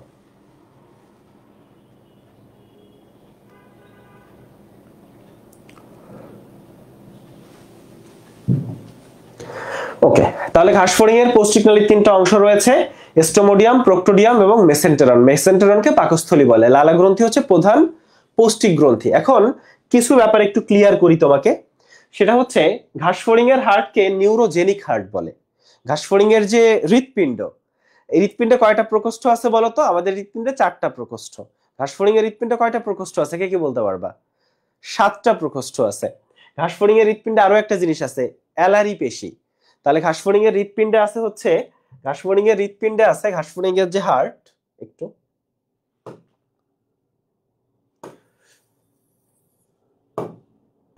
আচ্ছা, ঠিক আছে, ঘাসফড়িং এর যে হার্ট, এই হার্টে আছে হচ্ছে, আচ্ছা ওয়েট, ওকে, ঠিক আছে। ঘাস ফড়িং এর হার্টে আছে হচ্ছে অ্যালারি পেশি। কি পেশি? অ্যালারি পেশি। ঘাস ফড়িং এর হার্টে কয়টা প্রকোষ্ঠ আছে? 7টা প্রকোষ্ঠ। এবং ঘাস ফড়িং এর হার্টকে নিউরোজেনিক হার্ট বলে, আর মানুষের হার্টকে মায়োজেনিক হার্ট বলে। খেয়াল করো, মায়ো মানে হচ্ছে মাংস। তো আমাদের যে হার্টবিট, এটা কই থেকে তৈরি হয় বলো তো? আমাদের হার্টবিটটা তৈরি হয় হচ্ছে আমাদের হার্ট থেকেই। আর ঘাস ফড়িং এর হার্টবিটটা কিন্তু হার্ট থেকে তৈরি হয় না, বাইরে থেকে তৈরি হয়, এটা গ্যাংলিয়া থেকে তৈরি হয়। এই জন্য ঘাস ফড়িং এর হার্টকে নিউরোজেনিক হার্ট বলে, আর মানুষের হার্টকে মায়োজেনিক হার্ট বলে। এখন এই জায়গায় চলে আসো, ঘাস ফড়িং এর এটা আমরা পড়াইছি। শ্বাসরন্ধ্র 10 জোড়া, বুকে 2 জোড়া, উদরে 8 জোড়া, প্রশ্বাসী প্রথম 4 জোড়া, নিঃশ্বাসী হচ্ছে শেষ 6 জোড়া। আরো কিছু কনফিউশনের জায়গা আছে, যেটা ট দিয়ে কয়েকটা শব্দ আছে। বুকের পৃষ্ঠের অংশকে টারগাম বলে, ডানার আবরণ হচ্ছে ট্যাগমিনা, যেটা এলিট্রাও বলে, আর শ্রবণাঙ্গ হচ্ছে টিম্পেনাম। তাহলে কোনটা যে ট্যাগমিনা, কোনটা যে টিম্পেনাম, আর কোনটা যে টারগাম, এগুলো যেন প্যাস না লাগে। আচ্ছা, আর 2 নাম্বার, পেরিট্রিম আর প্লিউরন নিয়েও প্যাস লাগে। শ্বাসরন্ধ্রের আবরণ হচ্ছে পেরিট্রিম, আর বুকের পার্শ্বদেশ হচ্ছে প্লিউরন। বুকের পার্শ্বদেশ যেটা, সেটা হচ্ছে প্লিউরন। কি বললাম? বুকের পার্শ্বদেশ হচ্ছে ভাইয়া প্লিউরন। এখন এইটা আমরা বুঝতে পারছি, আমরা একটু নেক্সটে চলে আসি একটু। আচ্ছা দেখো, আচ্ছা একটু এখানে চলে আসো, ঘাস ফড়িং এর সিলোম সংক্রান্ত এই জায়গাটা আর একটা প্যাচ লাগে, এই জায়গাটা আমি একটু ক্লিয়ার করি। সেটা হচ্ছে, তোমরা জানো যে ভ্রূণাবস্থায় বেশ কিছু অবস্থা থাকে, যে কোনো কিছু, যেমন মানুষেরও ভ্রূণাবস্থায় অনেকগুলা স্টেপ মানুষ পার হয়ে আসছে। হ্যাঁ, ভ্রূণাবস্থার যে স্টেপগুলা, সেই স্টেপগুলার ক্ষেত্রে ভ্রূণাবস্থায় ঘাস ফড়িং এর বডিতে কিছু গর্ত ছিল। ভ্রূণাবস্থায় ঘাস ফড়িং এর বডিতে, ধরো এটা একটা ঘাস ফড়িং, হ্যাঁ ধরে নাও এটা একটা ঘাস ফড়িং, ওকে। তো এই ঘাস ফড়িং এর বডিতে কিছু গর্ত ছিল, এই গর্তের নাম হচ্ছে ব্লাস্টোসিল ছিল। তো সিল শব্দের অর্থ গর্ত। আর সিলোম, তুমি জানো যে ঘাস ফড়িং উন্নত পর্বের প্রাণী, এবং উন্নত পর্বের যারা, তাদের কিন্তু সিলোম থাকে। উন্নত পর্বের যারা, ধরো ঘাস ফড়িং এর বডিতে একটা ব্লাস্টোসিলও আছে, একটা সিলোও আছে। তাহলে ঘাস ফড়িং এর বডিতে ব্লাস্টোসিলও আছে, সিলোও আছে, দুটো মিলে গেছে। ঘাস ফড়িং এর বডির ব্লাস্টোসিল আর সিলোম মিলে গিয়ে তৈরি করছে মিক্সোসিল, দুইটা মিক্স হয়ে গেছে। তাহলে ব্লাস্টোসিল আর সিলোম মিলে মিক্স হয়ে কি তৈরি করে? মিক্সোসিল। তাহলে ঘাস ফড়িং এর এই যে মিক্সোসিল, তাহলে ব্লাস্টোসিল আর সিলোম মিলে যেটা তৈরি করতেছে তার নাম হচ্ছে মিক্সোসিল। এবং এই মিক্সোসিলের ভিতর থাকে হচ্ছে রক্ত। এই মিক্সোসিলের ভিতর কি থাকে? রক্ত। এই জন্য মিক্সোসিলকে কি বলে? হিমোসিল। এই জন্য মিক্সোসিলকে বলে হচ্ছে হিমোসিল। এখন একটু চলে আসো, ঘাস ফড়িং এর রক্ত কি হিমোলিম্ফ বলে।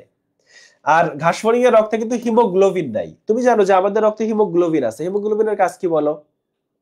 হিমোগ্লোবিনের কাজটা হচ্ছে আমাদের বডিতে যে অক্সিজেন, এই অক্সিজেনটাকে পরিবহন করে হচ্ছে হিমোগ্লোবিন। তো ঘাস ফড়িং এর এই যে অক্সিজেনকে পরিবহন করতেছে, এই ব্যাপারটাকে কি বলে? শ্বসন, তাই না? যে আমাদের বডিতে হিমোগ্লোবিন আছে, হিমোগ্লোবিন কি করে? অক্সিজেন পরিবহন করে। এই অক্সিজেন পরিবহন জিনিসটাকেই বলে হচ্ছে শ্বসন। তো এই, তাহলে আমাদের শ্বসনে, মানুষের শ্বসনে ভূমিকা কে রাখে? হিমোগ্লোবিন। কিন্তু ঘাস ফড়িং এর হিমোগ্লোবিন নাই। তাই বলতো, ঘাস ফড়িং এর রক্ত কি শ্বসনে কোনো ভূমিকা পালন করতে পারবে না? তাহলে ঘাস ফড়িং এর রক্ত, আমাদের রক্তে হিমোগ্লোবিন আছে, হিমোগ্লোবিন অক্সিজেন পরিবহন করে শ্বসনের কাজটা করে। তাই আমাদের রক্ত শ্বসনে ভূমিকা পালন করে, ঘাস ফড়িং এর রক্ত শ্বসনে কোনো হেল্প করতে পারে না। ঘাস ফড়িং এর রক্ত শ্বসনে কোনো হেল্প করতে পারে না। আচ্ছা, ঠিক আছে। এখন চলে আসো, আমরা একটু এখানে চলে আসি, ঘাস ফড়িং এর রক্ত সংবহন তন্ত্র। আচ্ছা, ঘাস ফড়িং এর রক্ত সংবহন তন্ত্র পড়ার আগে আমি তোমাকে এই জিনিসটা এর আগেও পড়াইছি, এখন একটু আমি আরেকবার একটু পড়াইতে চাই। সেটা হচ্ছে, খেয়াল করো, ঘাস ফড়িং এর রক্ত সংবহন তন্ত্র মানে রক্ত সংবহন তন্ত্রই আসলে 2 রকম। একটা হচ্ছে মুক্ত, আর একটা হচ্ছে বদ্ধ। বদ্ধ রক্ত সংবহন তন্ত্র আর মুক্ত রক্ত সংবহন তন্ত্র। তো বদ্ধ রক্ত সংবহন তন্ত্র আছে 6 আর 9 নাম্বার পর্বে, 5 আর 7 নাম্বার পর্বে আছে মুক্ত রক্ত সংবহন তন্ত্র।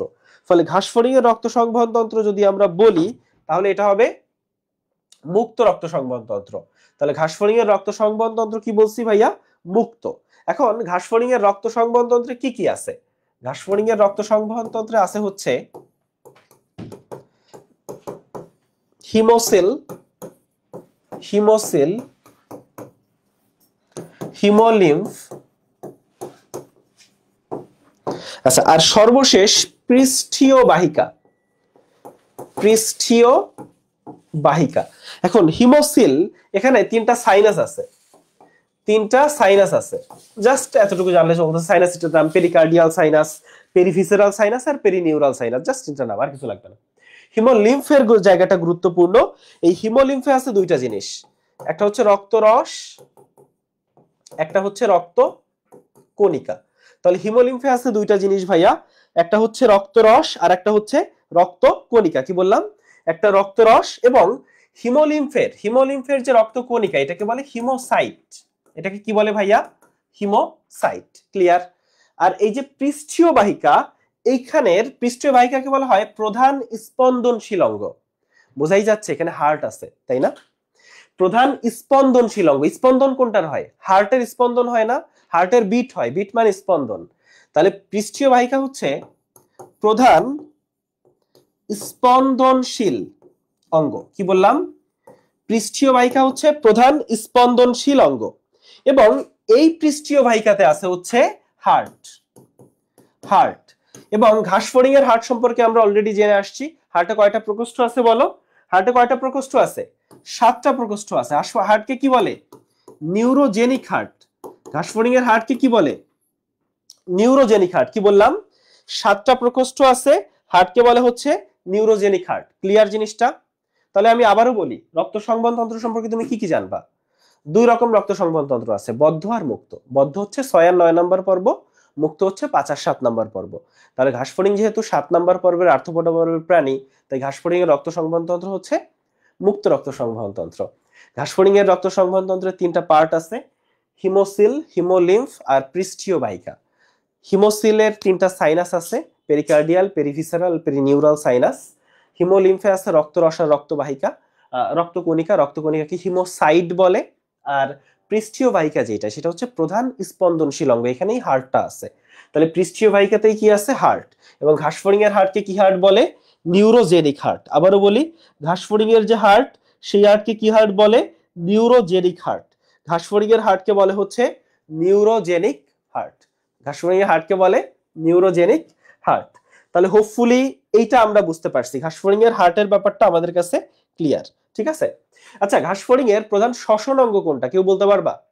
ঘাসফড়িং এর প্রধান শ্বসন অঙ্গ কোনটা? আমি যদি জিজ্ঞেস করি ঘাসফড়িং এর প্রধান শ্বসন অঙ্গ, এখন দেখো, ঘাসফড়িং এর যে শ্বসন তন্ত্র এটাকে বলে ট্রাকিয়াল তন্ত্র। ঘাসফড়িং এর শ্বসন তন্ত্রকে কি বলে? ট্রাকিয়াল তন্ত্র। এখানে খুব বেশি কিছু নাই, এখানে আছে শ্বাসরন্ধ্র। শ্বাসরন্ধ্র সম্পর্কে তুমি অলরেডি বেশ ভালো রকম তথ্য জানো। 10 জোড়া আছে, 2 জোড়া কোথায়, 8 জোড়া কোথায়। এর বাইরে আছে শ্বাসনালী। এই শ্বাসনালীর আরেকটা নাম হচ্ছে ট্রাকিয়া। তাহলে ঘাসফড়িং এর শ্বসন তন্ত্রে আছে শ্বাসরন্ধ্র 10 জোড়া, শ্বাসনালী বা ট্রাকিয়া, এইটাই হচ্ছে প্রধান শ্বসন অঙ্গ। পরীক্ষায় কিন্তু খুব সুপারফিশিয়াল কোশ্চেন যেহেতু হয়, ডিরেক্ট আসবে ঘাসফড়িং এর শ্বসন অঙ্গ কোনটা, প্রধান শ্বসন অঙ্গ কোনটা। তাহলে তুমি বলবা যে শ্বাসনালী বা ট্রাকিয়া হচ্ছে ঘাসফড়িং এর প্রধান শ্বসন অঙ্গ। শ্বাসনালী বা ট্রাকিয়া হচ্ছে ঘাসফড়িং এর প্রধান শ্বসন অঙ্গ। এবং এই ট্রাকিয়াতে ইনটিমা থাকে। ট্রাকিয়াতে কি থাকে? ইনটিমা। ট্রাকিয়াতে ইনটিমা থাকে, ইনটিমা। এবং ইনটিমা পুরু হয়ে, ধরো এটা হচ্ছে ট্রাকিয়া, আমি ধরে নিচ্ছি, ইনটিমা পুরু হয়ে, ইনটিমা এরকম পুরু হয়ে যায়, পুরু হয়ে আংটির মতো একটা রিং এর মতো তৈরি করে। ধরো ইনটিমা গুলা আংটির মতো তৈরি করে। এই আংটিটাকে বলে হচ্ছে, এই আংটিটাকে কি বলে ভাইয়া? টিনিডিয়া। টিনিডিয়া। তাহলে ইনটিমা পুরু হয়ে তৈরি করে টিনিডিয়া। তো এই ইনটিমা বা টিনিডিয়ার জন্য ট্রাকিয়া চুপসে যায় না। ট্রাকিয়া চুপসে যায় না।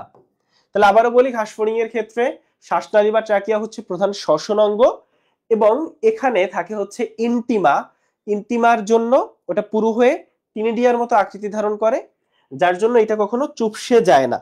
যার জন্য এটা কখনো চুপসে যায় না। আমি কি বোঝাইতে পারলাম? এর বাইরে আছে হচ্ছে ট্রাকিওল। এর বাইরে আছে ট্রাকিওল, আছে ট্রাকিওল কোষ, ট্রাকিওল কোষ এবং আছে বায়ুথলি। আর যে জিনিসটা আছে তার নাম হচ্ছে ভাইয়া বায়ুথলি। আবারও বলি, শ্বাসরন্ধ্র আছে 10 জোড়া, শ্বাসনালী বা ট্রাকিয়া আছে যেটা প্রধান শ্বসন অঙ্গ, আছে ইন্টিমা, ইন্টিমা বা টিনিডিয়া থাকার জন্য ট্রাকিয়া চুপসে যায় না, আছে হচ্ছে ট্রাকিওল, আসে হচ্ছে ট্রাকিওল কোষ, আর বায়ুথলি। এই বায়ুথলির পড়াটা আসলে একটু আছে, বায়ুথলিতে সামান্য একটু পড়াশোনা করবা। এর বাইরে চলে আসো, ঘাসফড়িং এর রক্ত, রক্ত কিন্তু শ্বসনে কোনো হেল্প করে না, রক্ত শ্বসনে কোনো হেল্প করে না। তাহলে শ্বসনের কাজটা কে করে? ওই যে বললাম শ্বাসসন্ধের, মনে আছে প্রথম 4 জোড়া আর পরের 6 জোড়া, প্রথম 4 জোড়া হচ্ছে প্রশ্বাসের কাজ করে, আর পরের 6 জোড়া নিঃশ্বাসের কাজ করে। কি বললাম? প্রথম 4 জোড়া প্রশ্বাসের কাজ করে, আর পরের যে 6 জোড়া সেটা হচ্ছে নিঃশ্বাসের কাজটা করে, নিঃশ্বাসের কাজটা করে। আচ্ছা, এখন চলে আসো, আমরা একটা জায়গায় চলে আসতে চাই। ঘাসফড়িং এর রক্ত সংবহন তন্ত্রের ক্ষেত্রে 2 রকম রক্ত সংবহন তন্ত্র আছে জানো? মুক্ত হচ্ছে ওই যে যেটা বলছি 5 আর 7 নাম্বার পর্ব, এখানে যারা আছে সবাই 5 আর 7 নাম্বার পর্ব, বদ্ধ হচ্ছে 6 আর 9 নাম্বার পর্ব, অ্যানিলিড মানে 6 নাম্বার পর্ব। এখন একটু চলে আসো, রক্ত সংবহন তন্ত্রের 3টা পার্ট আমরা দেখে আসছি, হিমোসিল, হিমোলিম্ফ এবং পৃষ্ঠীয় বাহিকা। হার্ট সম্পর্কে সবচেয়ে গুরুত্বপূর্ণ 2টা তথ্য, একটা হচ্ছে অ্যালারি পেশি আছে, আর হার্টে 7টা প্রকোষ্ঠ আছে। হার্টে, ঘাসফড়িং এর হার্টকে নিউরোজেনিক হার্ট বলে। আচ্ছা, এখন আসো, ঘাসফড়িং এর হৃদযন্ত্রের স্পন্দন হচ্ছে 100 থেকে 110 বার মিনিটে। বলতো আমাদের প্রতি মিনিটে কতবার স্পন্দিত হয় আমাদের হার্ট? আর সমগ্র দেহে রক্ত যাইতে 30 থেকে 60 মিনিট সময় লাগে। এটা কিন্তু বেশ লম্বা সময়। মুক্ত রক্ত সংবহন তন্ত্র হলে যেটা হয় যে রক্ত পরিবহনও তো অনেক বেশি সময় লাগে। কেন বলতো? কারণ খেয়াল করো, মুক্ত রক্ত সংবহন তন্ত্র মানে রক্ত কখনো কখনো নালীর ভিতর থাকে, আবার কখনো কখনো রক্ত কোষ মধ্যস্থ তরলে চলে আসে, আবারও রক্ত নালীর ভিতরে আসলো, আবারও রক্ত কোষ মধ্যস্থ তরলে চলে আসলো। ব্যাপারটা বোঝা গেল? আবারও রক্ত হচ্ছে তোমার নালীর ভিতরে ঢুকলো, আবার কোষ মধ্যস্থ তরলে। এভাবে রক্ত আসলে লম্বা একটা সময় জুড়ে দেহের এক প্রান্ত থেকে অন্য প্রান্তে যায়, যার জন্য রক্ত প্রবাহ সম্পন্ন হতে বেশ লম্বা সময় 30 থেকে 60 মিনিট সময় লাগে, এবং স্পন্দন হচ্ছে 100 থেকে 110 বার। হৃদযন্ত্রের যে স্পন্দনের কথা আমরা বলছি সেটা হচ্ছে, স্পন্দন হচ্ছে 100 থেকে 110 বার। কি বললাম? স্পন্দন হচ্ছে 100 থেকে 110 বার। ক্লিয়ার? আচ্ছা, হোপফুলি আমরা এই জায়গাটা বুঝতে পারছি। এখন চলে আসো, এখন চলে আসো, আমরা একটু নেক্সটে চলে যাই, ঘাসফড়িং এর চোখ সম্পর্কিত। তো ঘাসফড়িং এর চোখের কথা যদি বলো, এখানে আসলে পুঞ্জাক্ষীর আলোচনা আসছে। আচ্ছা, তার আগে আমি তোমাকে একটু একটা জায়গা ক্লিয়ার করে যাই, সেটা হচ্ছে ঘাসফড়িং এর রেচনতন্ত্র। রেচনতন্ত্রের নাম কি তুমি জানো? ম্যালপিজিয়ান নালিকা। ম্যালপিজিয়ান নালিকাই হচ্ছে ঘাসফড়িং এর প্রধান রেচন অঙ্গ। ম্যালপিজিয়ান বডি, এটা হচ্ছে আমাদের কিডনিতে আছে। আমাদের রেচন অঙ্গের পার্ট হচ্ছে ম্যালপিজিয়ান বডি, ঘাসফড়িং এর প্রধান রেচন অঙ্গ হচ্ছে ম্যালপিজিয়ান নালিকা। এখন প্রধান রেচন অঙ্গ তুমি বুঝলা, এর বাইরে আচ্ছা ম্যালপিজিয়ান নালিকা কোথায় থাকে একটু আমাকে বলো। এই যে ম্যালপিজিয়ান নালিকা, একটু এই যে ম্যালপিজিয়ান নালিকা, ওয়েট, এই যে ম্যালপিজিয়ান নালিকা, এই নালিকাটা কোথায় থাকে বলো? হিমোসিলে থাকে, হিমোসিল। আচ্ছা, এই ম্যালপিজিয়ান নালিকা প্রধান রেচন অঙ্গ। ইতালিয়ান একজন চিকিৎসক, একজন ডাক্তার মার্সেলো ম্যালপিজি এটা আবিষ্কার করছিল। এই ম্যালপিজিয়ান নালিকার সংখ্যা 100 পিস, এবং এই ম্যালপিজিয়ান নালিকা হচ্ছে প্রত্যেকটা সাইজে 25 মিলিমিটার। এগুলা চুলের মতো দেখতে, এগুলা দেখতে চুলের মতো। এখন অতিরিক্ত কিছু রেচন অঙ্গ আছে, এই নামগুলো একটু জানতে হবে। অতিরিক্ত রেচন অঙ্গ, তো এইটা একটা লাইন দিয়ে মনে রাখা যায়, no you are cute, no you are cute, এই একটা লাইন দিয়ে তুমি অতিরিক্ত রেচন অঙ্গগুলোর নাম মনে রাখতে পারবা। নো দিয়ে হচ্ছে নেফ্রোসাইট, নো দিয়ে কি বললাম ভাইয়া? নেফ্রোসাইট। ইউ দিয়ে হচ্ছে ইউরেট কোষ, ইউরেট কোষ এবং ইউরিকোজ গ্রন্থি, ইউরেট কোষ এবং ইউরিকোজ গ্রন্থি। কি বললাম? ইউ দিয়ে হচ্ছে ইউরেট কোষ এবং ইউরিকোজ গ্রন্থি। আর সর্বশেষ কিউট দিয়ে হচ্ছে কিউটিকল। আচ্ছা, কিউটিকলের কথা তোমরা জানো, কিউটিকল থাকে কোথায়? স্কিনে, ত্বকে, বহিঃকঙ্কালে, এবং এই কিউটিকলটাই হচ্ছে একটা রেচন অঙ্গ। স্টিল তোমার ম্যালপিজিয়ান নালিকা সম্পর্কে যেটা, সেটাই সবার আগে জানতে হবে যে ম্যালপিজিয়ান নালিকা হচ্ছে প্রধান রেচন অঙ্গ।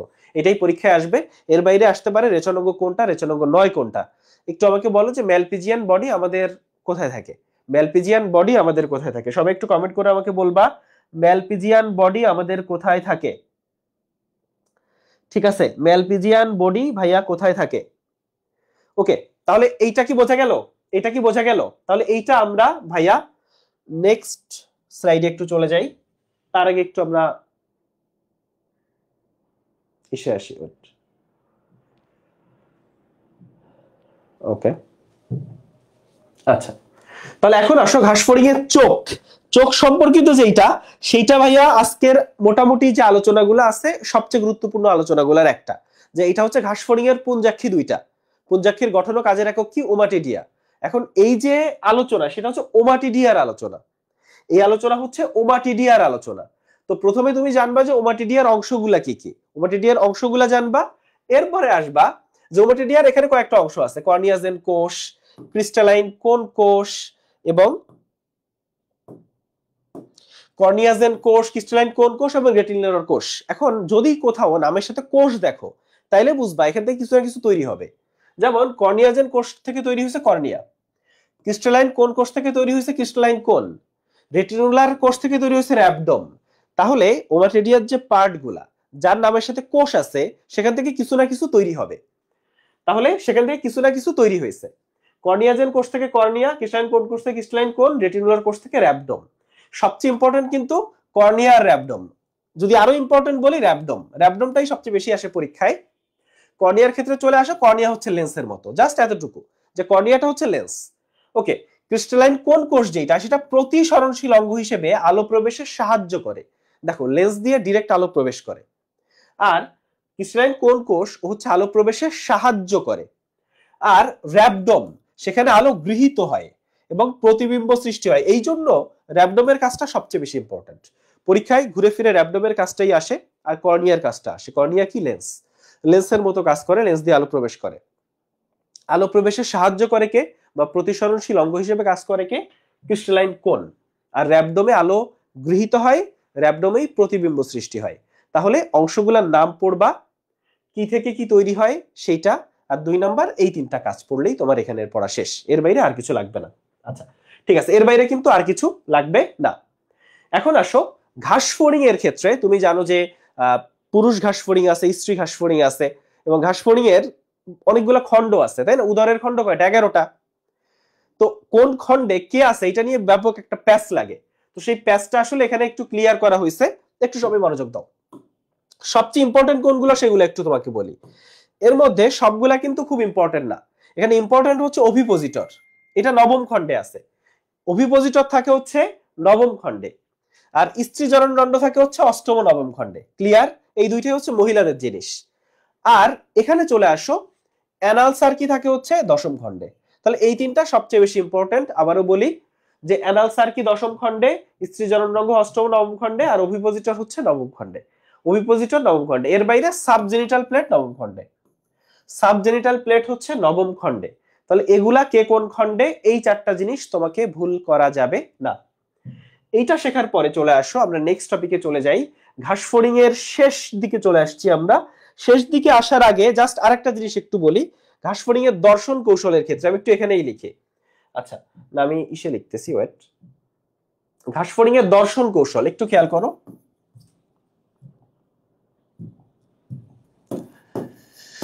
দর্শন কৌশল। তো ঘাসফড়িং এর দর্শন কৌশলে 2 ধরনের বিম্ব তৈরি হয়। কোন ধরনের বিম্ব তৈরি হয়? 2 ধরনের বিম্ব। উজ্জ্বল আলোতে, উজ্জ্বল আলোতে তৈরি হয়, আর অনুজ্জ্বল আলো বা অন্ধকার এরিয়ায়। উজ্জ্বল আলোতে তৈরি হয় মোজাইক বা অ্যাপোজিশন প্রতিবিম্ব, অ্যাপোজিশন বিম্ব। আর অনুজ্জ্বল আলোতে তৈরি হয় হচ্ছে সুপার পজিশন প্রতিবিম্ব। এবং আমি যখন খুব ছোট ছিলাম, যখন এটা পড়তাম, এটা আমি মোটামুটি সবসময় প্যাচ লাগাইতাম। আমার মনে হইতো উজ্জ্বল আলো, তাহলে এখানে নিশ্চয়ই সুপার কিছু হবে। আসলে ঘটনা তা না। ঘটনা হচ্ছে অনুজ্জ্বল আলোতে হয় সুপার পজিশন। তাইলে সুপার অনুজ্জ্বল, এভাবে চিন্তা করতে পারো, সুপার অনুজ্জ্বল। তাহলে বাকিগুলা হচ্ছে উজ্জ্বল আলোতে, বাকি সব বিম্ব। খালি মনে রাখবা সুপার অনুজ্জ্বল। কি মনে রাখবা? সুপার অনুজ্জ্বল। এখানে মনে রাখবা সুপার অনুজ্জ্বল। বা এভাবে আমি এটাও এভাবে মনে রাখতাম যে আপুর মোজাটা উজ্জ্বল, এভাবে মনে রাখা যায়।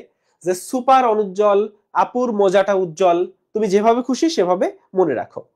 আচ্ছা, আরেকটা জিনিস একটু ক্লিয়ার করি তোমাকে। ঘাসফড়িং এর যে পুংজনন তন্ত্র এবং ঘাসফড়িং এর যে স্ত্রী জননতন্ত্র, ঘাসফড়িং এর যে পুংজনন তন্ত্র এবং ঘাসফড়িং এর যে স্ত্রী জননতন্ত্র, এই দুটাতে একটা বেসিক ঝামেলা আছে। ঝামেলাটা হচ্ছে স্ত্রী জননতন্ত্রে একটা জিনিস আছে, জিনিসটার নাম হচ্ছে স্পার্মাথিকা। স্পার্মাথিকা বা শুক্র ধানী। তো শুক্র, শুক্রাণু, এই চিন্তাটা, স্পার্ম, এই জিনিসটা মাথায় আসলেই তোমার হয়তো মনে হয় যে এই জিনিসটা হচ্ছে তোমার পুংজননতন্ত্রের অংশ। না, স্পার্মাথিকা বা শুক্রধানী এখানে আসলে পুংজননতন্ত্র বা পুরুষ ঘাসফড়িং যে শুক্রাণুটা স্ত্রী ঘাসফড়িং এর দেহে প্রবেশ করায়, সেই শুক্রাণুটা জমা থাকে স্ত্রী ঘাসফড়িং এর দেহে যে জায়গায়, সেই জায়গাকে বলে স্পার্মাথিকা বা শুক্রধানী। সেই জায়গাকে বলা হয় স্পার্মাথিকা বা শুক্রধানী। তাহলে স্ত্রী জননতন্ত্র যেটা, সেটা হচ্ছে স্পার্মা, আবারও বলি, স্ত্রী জননতন্ত্রে থাকে হচ্ছে স্পার্মাথিকা বা শুক্রধানী। স্ত্রী জনন থাকে, তাহলে এই জায়গাটা যদি প্যাচটা লাগাও তাহলে বাকিগুলো তুমি এমনিতেও পারবা। বাকি সব পুরুষের জিনিসগুলা পুরুষে, স্ত্রী জিনিসগুলা স্ত্রীতে, খালি এই একটা জিনিসও তোমার প্যাচ লাগতে পারে। ওকে, এখন এটা তো হইলো। এখন আসো একটা জায়গায় একটু যাই। আচ্ছা,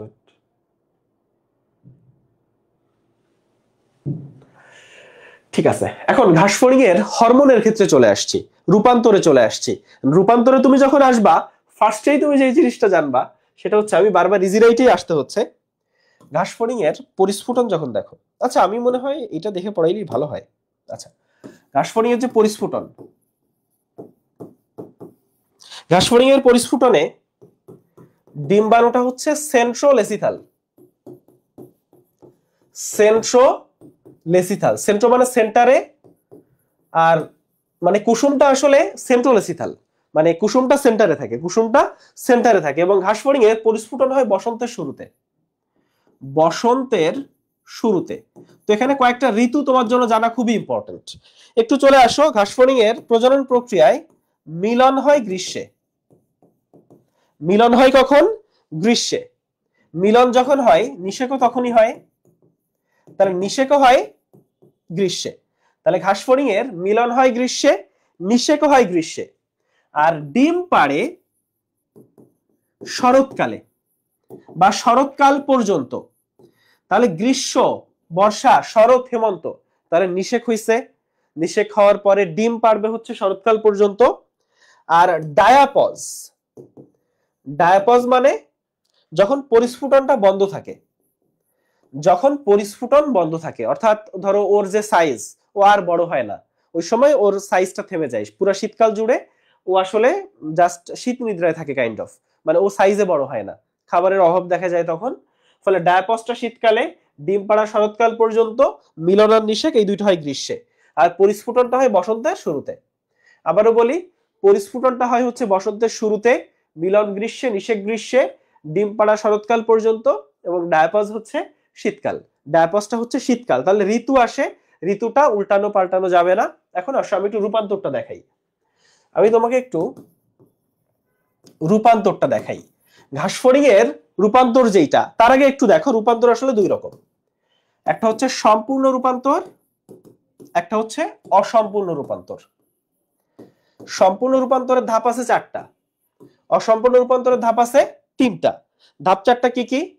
ডিম, লার্ভা, পিউপা, ইমাগো। ইমাগো। আর অসম্পূর্ণ রূপান্তর যেটা, সেটার ধাপ তিনটা, ডিম, নিম্ফ, পূর্ণাঙ্গ প্রাণী। পূর্ণাঙ্গ প্রাণী। খেয়াল করো, সম্পূর্ণ রূপান্তরের ধাপ চারটা, ডিম, লার্ভা, যেহেতু সম্পূর্ণ ফলে ধাপ একটা বেশি, চারটা। অসম্পূর্ণ ধাপ একটা কম, তিনটা, ডিম, নিম্ফ, পূর্ণাঙ্গ প্রাণী। এখানে চলে আসো, শিশু অবস্থায় প্রাণীকে বলে লার্ভা। সম্পূর্ণ রূপান্তরে শিশু অবস্থায় প্রাণীকে বলে লার্ভা, অসম্পূর্ণ রূপান্তরে শিশু অবস্থায় প্রাণীকে বলে নিম্ফ। আবারও বলি, সম্পূর্ণ রূপান্তরে শিশু অবস্থায় প্রাণীকে বলে হচ্ছে লার্ভা, আর অসম্পূর্ণ রূপান্তরে শিশু অবস্থায় প্রাণীকে বলে নিম্ফ। অসম্পূর্ণ রূপান্তরে শিশু অবস্থায় প্রাণীকে বলে হচ্ছে লিম্ফ, অসম্পূর্ণ রূপান্তরে শিশু অবস্থায় প্রাণীকে বলে হচ্ছে নিম্ফ। তাহলে এখানে একটু চলে আসো, অসম্পূর্ণ রূপান্তরের আরেকটা নাম হচ্ছে হেমিমেটাবোলাস রূপান্তর। অসম্পূর্ণ রূপান্তরেরই আরেকটা নাম হচ্ছে হেমিমেটাবোলাস রূপান্তর। আরেকটা নাম অসম্পূর্ণ রূপান্তর, আরেকটা নাম হেমিমেটাবোলাস রূপান্তর। সম্পূর্ণ রূপান্তর দেখা যায় দুইটা জায়গায়, মানে দুইটা নাম মনে রাখলেই চলতেছে, একটা হচ্ছে মৌমাছি আর একটা হচ্ছে প্রজাপতি। আর অসম্পূর্ণ রূপান্তর দেখা যায় হচ্ছে ঘাসফড়িং, তেলাপোকা, এগুলাতে। ঘাসফড়িং, তেলাপোকা। তাহলে অসম্পূর্ণ রূপান্তর দেখা যায় ঘাসফড়িং, তেলাপোকাতে, আর সম্পূর্ণ রূপান্তর দেখা যায় মৌমাছি, প্রজাপতিতে। এখন এই যে ঘাসফড়িং কিন্তু রূপান্তরের ক্ষেত্রে বারবার খোলস মোচন করে। এই রূপান্তরের ক্ষেত্রে যে ঘাসফড়িং খোলস মোচন করে, এই খোলস মোচনকে কি বলে ভাইয়া? মোল্টিং বলে। ঘাসফড়িং রূপান্তরের ক্ষেত্রে যে বারবার খোলস মোচন করে, এই খোলস মোচনকে বলে মোল্টিং। আর এই মোল্টিং নিয়ন্ত্রণ করে একটা হরমোন, সেইটাকে বলে একডাইসন হরমোন। মোল্টিং নিয়ন্ত্রণ করে একটা হরমোন, সেই হরমোনটাকে বলে একডাইসন হরমোন। তাহলে রূপান্তরে বারবার খোলস মোচন করতে হয়, খোলস মোচনকে বলে মোল্টিং। মোল্টিং নিয়ন্ত্রণ করে হচ্ছে একডাইসন হরমোন। আরেকটা জিনিস একটু মনে রাখবা, সেটা হচ্ছে নিম্ফ দশার, এই যে নিম্ফ অবস্থা আছে না, এই নিম্ফ দশার বৈশিষ্ট্য নির্ধারণ করে যে, বা দৈর্ঘ্য নির্ধারণ করে যে, নিম্ফ দশার বৈশিষ্ট্য নির্ধারণ করে জুভেনাইল হরমোন। তোমার প্রতি আমার কোশ্চেন হচ্ছে, ঘাসফড়িং কয়বার খোলস মোচন করে? তুমি আমাকে বলবা ঘাসফড়িং কয়বার খোলস মোচন করে। ঘাসফড়িং টোটাল কয়বার খোলস মোচন করে, ঘাসফড়িং মোল্টিং হয় কয়বার। তাহলে ঘাসফড়িং এর রূপান্তরে যে খোলস মোচনটা হয়, সেই খোলস মোচনকে বলে মোল্টিং। মোল্টিং এর ক্ষেত্রে একডাইসন হরমোন, এবং ডিম দশার বৈশিষ্ট্য নির্ধারণ করা হচ্ছে জুভেনাইল হরমোন। সম্পূর্ণ রূপান্তরের ধাপ আছে 4টা: ডিম, লার্ভা, পিউপা, ইমাগো। মৌমাছি এবং প্রজাপতিতে আমরা সম্পূর্ণ রূপান্তর দেখি। অসম্পূর্ণ রূপান্তর হচ্ছে 3টা: ডিম, নিম্ফ আর পূর্ণাঙ্গ প্রাণী। এবং এইটা দেখি আমরা ঘাসফড়িং এবং তেলাপোকাতে। এটা দেখি আমরা কোথায়? ঘাসফড়িং এবং তেলাপোকাতে। এটা দেখি আমরা ঘাসফড়িং এবং তেলাপোকাতে। তাহলে ব্যাপারটা কি ক্লিয়ার? আচ্ছা, তাহলে এর মাধ্যমে আমরা কিন্তু ঘাসফড়িংটা শেষ করে ফেললাম। এর মাধ্যমে আমরা ঘাসফড়িংটা আসলে শেষ করে ফেললাম। এখন একটু চলে আসো, আমরা একটু স্লাইডে যাই। আমরা একটু স্লাইডে যাইতে চাই। তো ঘাসফড়িং এর বারবার খোলস বদলানোর প্রক্রিয়ার নাম বোল্টিং। আমরা এগুলো দেখে আসছি। ম্যালপিজিয়ান নালিকা কোন কাজ করে? রেচনের কাজটা করে। ওভিপোজিটর ডিম পাড়ার অঙ্গ বা ডিম্ব ত্যাগে ব্যবহৃত হয়। ম্যালপিজিয়ান নালিকা কোথায় বিস্তৃত থাকে? হিমোসিলে বিস্তৃত থাকে। ঘাসফড়িং এর ল্যাব্রাম মানুষের কোন অংশ? ল্যাব্রাম হচ্ছে উপরের ঠোঁট, ল্যাবিয়াম হচ্ছে নিচের ঠোঁট। আচ্ছা, এখন আমরা একটু রুই মাছে চলে আসি। রুই মাছের যে আলোচনা, এই আলোচনাটা কম্পারেটিভলি অনেক অনেক সহজ। চলো আমরা রুই মাছের আলোচনাটা করে ফেলি, ঠিক আছে? হ্যাঁ, 5 বার, এই তো আমরা সবাই পারি 5 বার। এখন রুই মাছের আলোচনার ক্ষেত্রে একটু চলে আসো। রুই মাছ হচ্ছে কার্প জাতীয় মাছ। রুই মাছ কোন ধরনের মাছ ভাইয়া? রুই মাছ হচ্ছে কার্প জাতীয়, কার্প। যেমন তুমি সিলভার কার্পের নাম শুনছো, সিলভার কার্প পপুলার একটা মাছ। তো মেজর কার্প জাতীয় মাছ, এবং রুই মাছ হচ্ছে মেজর কার্প। আবার কিছু, আচ্ছা, রুই মাছের অন্যান্য নাম আছে, রাউ, গরমা, নাউসি, অনেক নামেই ডাকা হয়। হ্যাঁ, আবার মাইনর কার্পও আছে, বাটা, ঘনিয়া, এগুলো মাইনর কার্প। অতদূর যাওয়ার দরকার নাই। চলে আসো রুই মাছ করডাটা পর্বের। আমরাও করডাটা পর্বের। রুই মাছ ভার্টিব্রাটার, এবং রুই মাছের ক্লাস হচ্ছে অ্যাক্টিনোপটেরিজি। অ্যাক্টিন মানে রশ্মি, তাহলে ওদের পাখনা, টেরিজি মানে পাখনা, তাহলে ওদের পাখনায় রশ্মি আছে। রুই মাছের পাখনায় রশ্মি আছে। রুই মাছের দেহকে 2টা অংশে বিভক্ত করছে, খেয়াল করো। ঘাসফড়িং এ দেখছো অঞ্চলে বিভক্ত করছে, অঞ্চল। আর রুই মাছের বডিতে কিন্তু অংশ, ফলে অঞ্চলায়ন দেখা যায় ঘাসফড়িং এ। রুই মাছে কিন্তু অঞ্চলায়ন দেখা যায় না। মাথা আছে, দেহকাণ্ড আছে, লেজ আছে। রুই মাছের আছে কি কি ভাইয়া? মাথা আছে, দেহকাণ্ড আছে, আর হচ্ছে লেজ আছে। মাথা আছে, দেহকাণ্ড আছে, আর হচ্ছে লেজ আছে। এখন রুই মাছের মাথা সম্পর্কে একটু যদি আমি তোমারে বলি, মাথায় কোনো আইস নাই। আবারও বলি, মাথায় কোনো আইস নাই। মাথায় কোনো আইস আছে ভাইয়া? মাথায় কোনো আইস নাই। আর দেহে যে আইস আছে, এই আইসটার নাম হচ্ছে সাইক্লয়েড আইস। দেহের আইসটা হচ্ছে সাইক্লয়েড আইস। মাথায় কোনো আইস নাই, মাথায় কোনো আইস নাই। ক্লিয়ার? রুই মাছ এক বছরে এভারেজে 700 থেকে 800 গ্রাম সাইজ হয়। তবে রুই মাছ এভারেজে এক বছরে 700 থেকে 800 গ্রাম সাইজ হইলেও হালদা নদীর রুই মাছের বৃদ্ধি কিন্তু বেশি। হালদা নদীর যে রুই মাছ, এই হালদা নদী হচ্ছে প্রাকৃতিক মৎস্য প্রজনন কেন্দ্র, এবং হালদা নদীর রুই মাছের সাইজের বৃদ্ধি যেটা সেইটাও কিন্তু বেশি। এই জায়গাটা মনে রাখবা। আচ্ছা, এটা আমরা একটু মুছে দিচ্ছি, চলে আসো আমরা একটু নেক্সটে চলে যাই। রুই মাছের দেহকাণ্ডে কি কি আছে? রুই মাছের দেহকাণ্ডে কি কি আছে তার আগে একটু চলে আসো। দেহে 3টা ছিদ্র আছে। ছিদ্র 3টা পাঁজর দিয়ে মনে রাখা যায়। পথে পায়ু ছিদ্র, যথে জনন ছিদ্র, আর রথে রেচন ছিদ্র। তাহলে 3টা যে ছিদ্র আছে, ছিদ্র 3টা কি দিয়ে মনে রাখা যায়? পাঁজর, পায়ু ছিদ্র, জনন ছিদ্র আর রেচন ছিদ্র। এখন আসো, দেহের যে আইস, আইসটা হচ্ছে সাইক্লয়েড আইস। ওদের যে আইস, সেই আইসটা হচ্ছে, আচ্ছা, দেহের যে আইস, আইসটা হচ্ছে সাইক্লয়েড আইস। লেজটা হোমো সার্কাল। হোমো সার্কাল তুমি জানো, লেজের দুইটা অংশ সমান যদি হয় সেই লেজকে হোমো সার্কাল লেজ বলে। গ্রীষ্ম এবং বসন্তকালে আইসের বৃদ্ধি বেশি ঘটে। তাহলে আইসের বৃদ্ধি, এই যে ঋতুগুলা, হাইড্রা, ঘাসফড়িং, রুই মাছ মিলাই যে ঋতুগুলা সুন্দরভাবে পড়ে ফেলবে একসাথে। আর রুই মাছের যে রক্ত সংবহন তন্ত্র, সেটা অবশ্যই বদ্ধ রক্ত সংবহন তন্ত্র। কারণ আমরা জানি 6 আর 9 নম্বর পর্বের যারা, তাদের রক্ত সংবহন তন্ত্র হচ্ছে বদ্ধ রক্ত সংবহন তন্ত্র।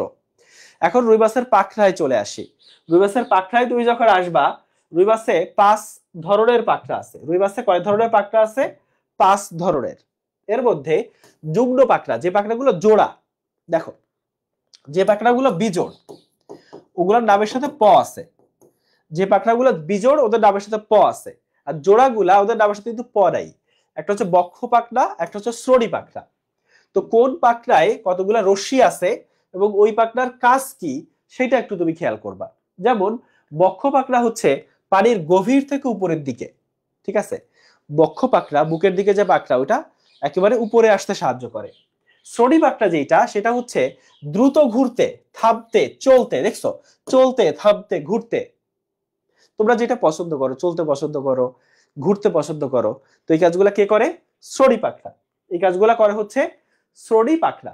এখন আসো, রুই মাছের ক্ষেত্রে আমরা আরো কিছু জিনিস দেখি, সেটা হচ্ছে অযুগ্ম পাখরা। সবগুলো নামের সাথে দেখো প আছে।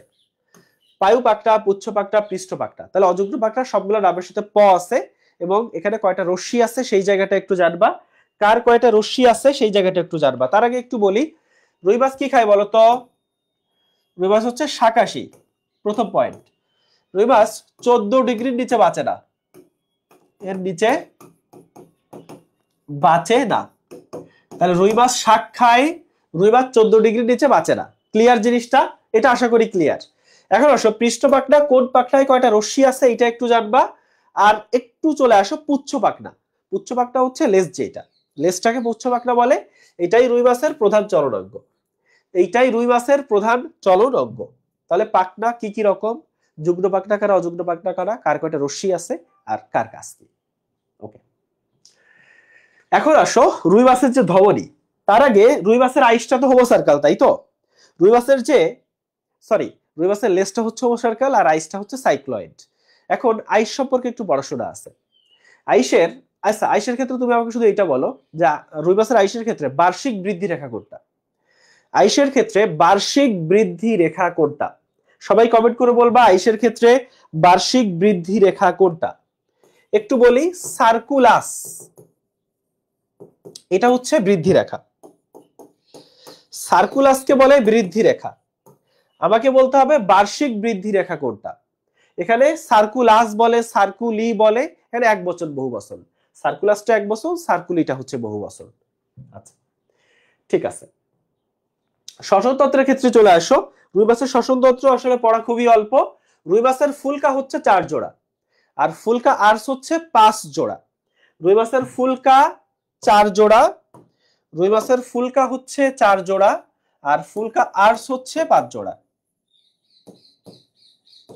ফুলকা আর্স হচ্ছে 5 জোড়া। এবং এই যে অক্সিজেন এবং কার্বন ডাই অক্সাইডের যে বিনিময় ঘটে, এটা কিন্তু ফুলকায় ঘটে।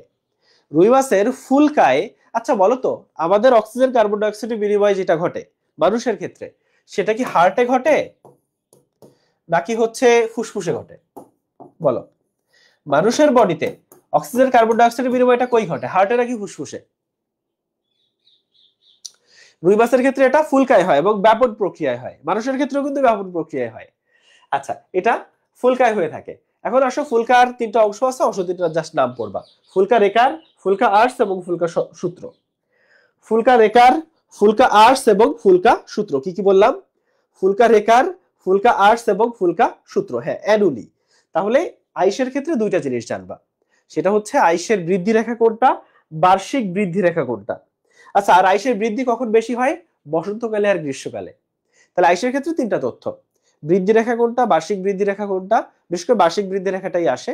আর বসন্তকালে এবং গ্রীষ্মে আইসের বৃদ্ধি বেশি হয়, বসন্তকালে এবং গ্রীষ্মে আইসের বৃদ্ধি বেশি হয়। আচ্ছা, ঠিক আছে। এখন আসো বায়ুথলি বা পটকা।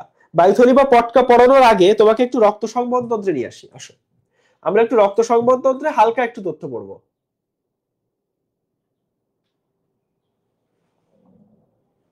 আচ্ছা দেখো, রুই মাছের যে রক্ত সংবহন তন্ত্র, এর চারটা পার্ট আছে। কয়টা পার্ট আছে ভাইয়া? চারটা পার্ট আছে রক্ত সংবহন তন্ত্রের। সংবহন তন্ত্র চারটা পার্ট কি কি ভাইয়া? হৃৎপিণ্ড, শিরাতন্ত্র, ধমনীতন্ত্র এবং কৈশিক নালী।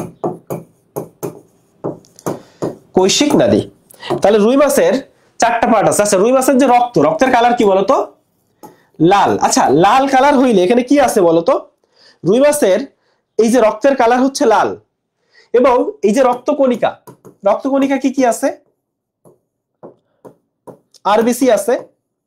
আরবিসিতে কিন্তু নিউক্লিয়াস আছে, আরবিসিতে নিউক্লিয়াস আছে। ডাব্লিউবিসি আছে যেটা অ্যামিবয়েড, অ্যামিবয়েড। আরবিসি আর ডাব্লিউবিসি আছে, অনুচক্রিকাটা নাই। অনুচক্রিকাটা রুই মাছের ক্ষেত্রে নাই। তাহলে রুই মাছের যে রক্তকণিকা, সেখানে তিনটা জিনিস আছে। আরবিসি যেটা নিউক্লিয়াস আছে, মানুষের আরবিসিতে নিউক্লিয়াস নাই। ডাব্লিউবিসি যেটা অ্যামিবয়েড, এবং অনুচক্রিকাতে অনুচক্রিকাই নেই। রুই মাছের রক্ত লাল, রক্ত সংবহন তন্ত্রের এই জিনিসগুলো আছে। এখন ফার্স্টে যদি হার্ট সম্পর্কে একটু বলি, রুই মাছের যে হার্ট, রুই মাছের হার্টের ক্ষেত্রে তুমি মোটামুটি জানো যে হার্টের দুইটা প্রকোষ্ঠ আছে, অনেকটা এরকম দেখতে হার্টটা।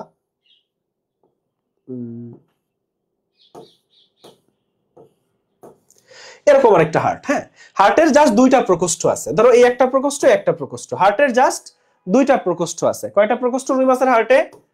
দুইটা প্রকোষ্ঠ আছে। হার্টের প্রকোষ্ঠ হচ্ছে দুইটা। রুই মাছের হার্ট হচ্ছে এক চক্রী, সিঙ্গেল সার্কিট, সিঙ্গেল সার্কিট। রুই মাছের হার্টকে কি বলে? Venous heart. আচ্ছা, রুই মাছের হার্টকে ভেনাস হার্ট কেন বলে, বা শিরা হৃৎপিণ্ড কেন বলে? কারণ রুই মাছের হার্ট দিয়ে শুধুমাত্র কার্বন ডাই অক্সাইড রক্ত পরিবাহিত হয়, এবং তুমি জানো কার্বন ডাই অক্সাইড পরিবহন করার কাজটা হচ্ছে শিরার। শিরা কার্বন ডাই অক্সাইড যুক্ত রক্ত পরিবহন করে, এবং রুই মাছের হার্ট দিয়ে শুধুমাত্র কার্বন ডাই অক্সাইড যুক্ত রক্তই পরিবাহিত হয়। এই জন্য রুই মাছের হার্টকে ভেনাস হার্ট বলে। রুই মাছের রক্ত হচ্ছে সিঙ্গেল সার্কিট। ব্যাপারটা বলি যে রুই মাছের যে হার্ট, এখান দিয়ে কার্বন ডাই অক্সাইড যুক্ত শুধুমাত্র রক্ত যাইতে থাকে। মানুষের হার্টে কিন্তু ব্যাপারটা ডিফারেন্ট। মানুষের হার্টে চারটা প্রকোষ্ঠ আছে, এই প্রকোষ্ঠ দিয়ে কার্বন ডাই অক্সাইড যুক্ত রক্ত উপর থেকে নিচে আসে। ঠিক সেম টাইমে অক্সিজেন যুক্ত রক্ত এই দিক দিয়ে উপর থেকে নিচে আসে। অর্থাৎ এই দুইটা চেম্বারে যখন কার্বন ডাই অক্সাইড যুক্ত রক্ত যাইতে থাকে, এই দুটো চেম্বারে তখন অক্সিজেন যুক্ত আসতে থাকে। ফলে এইটাকে বলা হচ্ছে ডাবল সার্কিট। মানুষের হার্টটা হচ্ছে ডাবল সার্কিট, আর রুই মাছের যে হার্ট সেটা হচ্ছে সিঙ্গেল সার্কিট, এবং হার্টটা হচ্ছে ভেনাস হার্ট, কারণ এটা কার্বন ডাই অক্সাইড যুক্ত রক্ত পরিবহন করে, এবং হার্টে প্রকোষ্ঠ আছে দুইটা। তবে একটা উপপ্রকোষ্ঠ আছে রুই মাছের হার্টে, একটা উপপ্রকোষ্ঠ আছে যার নাম সাইনাস ভেনোসাস। Sinus venosus. তাহলে কি বললাম? রুই মাছের হার্টে একটা উপপ্রকোষ্ঠ আছে, উপপ্রকোষ্ঠটার নাম কি? Sinus venosus. উপপ্রকোষ্ঠটার নাম কি? Sinus venosus. ঠিক আছে। এবং আরো একটা তথ্য আছে, উপপ্রকোষ্ঠের নাম সাইনাস ভেনোসাস আমরা বুঝলাম। রুই মাছে কোনাস আর্টারিওসাস থাকে না। আবারও বলি, রুই মাছে কোনাস আর্টারিওসাস, এই যে জায়গাটা, এটার নাম হচ্ছে বালবাস আর্টারিওসাস। বালবাস আর্টারিওসাস। তাহলে কি বললাম? এই যে প্রকোষ্ঠটা, এটার নাম কি? বালবাস আর্টারিওসাস। রুই মাছে থাকে বালবাস আর্টারিওসাস। আর মানুষের রাইট অ্যাট্রিয়ামে কি থাকে জানো? মানুষের রাইট অ্যাট্রিয়ামে থাকে কোনাস আর্টারিওসাস। তাহলে মানুষে থাকে কোনাস আর্টারিওসাস, রুই মাছে থাকে বালবাস আর্টারিওসাস। বালবাস আর্টারিওসাস রুই মাছের হৃৎপিণ্ডের কোনো অংশ না। আবারও বলি, রুই মাছে থাকে বালবাস আর্টারিওসাস, এই বালবাস আর্টারিওসাস রুই মাছের হৃৎপিণ্ডের কোনো অংশ না। রুই মাছের হৃৎপিণ্ডে মাত্র তিনটা অংশ আছে, দুইটা প্রকোষ্ঠ অ্যাট্রিয়াম আর ভেন্ট্রিকল, আর একটা উপপ্রকোষ্ঠ সাইনাস ভেরোসাস। একটা উপপ্রকোষ্ঠ সাইনাস ভেরোসাস, একটা উপপ্রকোষ্ঠ। তাহলে রুই মাছের হার্ট সম্পর্কে আরেকবার রিপিট করে যাই। রুই মাছের হার্টে দুইটা প্রকোষ্ঠ, একটা উপপ্রকোষ্ঠ, অ্যাট্রিয়াম ভেন্ট্রিকল আর সাইনাস ভেরোসাস। রুই মাছের হার্টে কোনাস আর্টারি বালবাস আর্টারিওসাস আছে, যেটা হার্টের অংশ না। ওকে, মানুষের হার্টে আছে কোনাস আর্টারিওসাস। এখন চলে আসো, রুই মাছের হার্ট হচ্ছে একচক্রী এবং ভেরাস হার্ট। রুই মাছের হার্ট হচ্ছে একচক্রী এবং রুই মাছের হার্টটা হচ্ছে ভেরাস হার্ট। রুই মাছের হার্টটা হচ্ছে একচক্রী এবং রুই মাছের হার্টটা হচ্ছে ভেরাস হার্ট। ক্লিয়ার কি জিনিসটা? সবার কাছে ক্লিয়ার হয়েছে জিনিসটা? একটু বলেন ক্লিয়ার হয়েছে কিনা।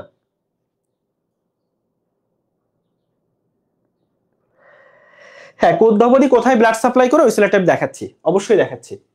এখন চলে আসো, আমরা একটু স্লাইডে যাই।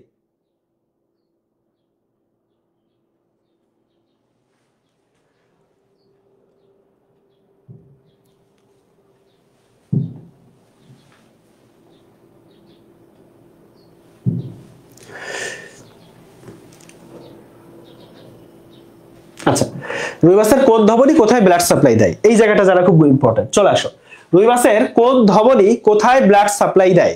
এটা হচ্ছে ধমনীতন্ত্রের একটা পার্ট। এটা হচ্ছে ধমনীতন্ত্রের একটা পার্ট, যে কোন ধমনী কোথায় ব্লাড সাপ্লাই দিচ্ছে। একটু চলে আসো, সাবক্লাভিয়ান ধমনী। আচ্ছা, তুমি আমাকে বলো তো, ক্লাভিকল কোথায় থাকে? ক্লাভিকল কোথায় থাকে বলো? ক্লাভিকল থাকে বুকে। তাহলে সাবক্লাভিয়ান ধমনী কোথায় ব্লাড সাপ্লাই দিবে? বক্ষে, বুকে।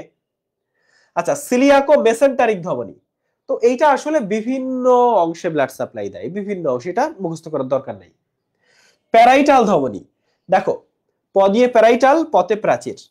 তাহলে প্যারাইটাল ধমনী কোথায় ব্লাড সাপ্লাই দেয়? দেহ প্রাচীরে। প্যারাইটাল ধমনী কোথায় ব্লাড সাপ্লাই দেয়? দেহ প্রাচীরে। আচ্ছা, রেনাল ধমনী কোথায় ব্লাড সাপ্লাই দেয়? বৃক্কে। তুমি জানো রেনাল শব্দের অর্থই হচ্ছে কিডনি। রেনাল শব্দের অর্থই হচ্ছে কিডনি। আবারও বলি, রেনাল শব্দের অর্থই হচ্ছে কিডনি। ইলিয়াক ধমনী, দেখো ইলিয়াক মনে আছে? আমাদের শ্রোণী অস্থিচক্র, মানুষের ক্ষেত্রে শ্রোণী অস্থিচক্র মানে আমাদের হিপ বোন, যেটা এখানে তিনটা বোন আছে, ইলিয়াম, ইস্চিয়াম আর পিউভিস। তাহলে শ্রোণী অস্থিচক্রের বোন আছে তিনটা, ইলিয়াম, ইস্চিয়াম, পিউভিস। তাহলে শ্রোণী অস্থিচক্রের হাড় কি? ইলিয়াম। ওইভাবে মনে রাখতে পারো, শ্রোণী পাখনা হচ্ছে ইলিয়াক ধমনী। তাহলে কি মনে রাখতে পারো?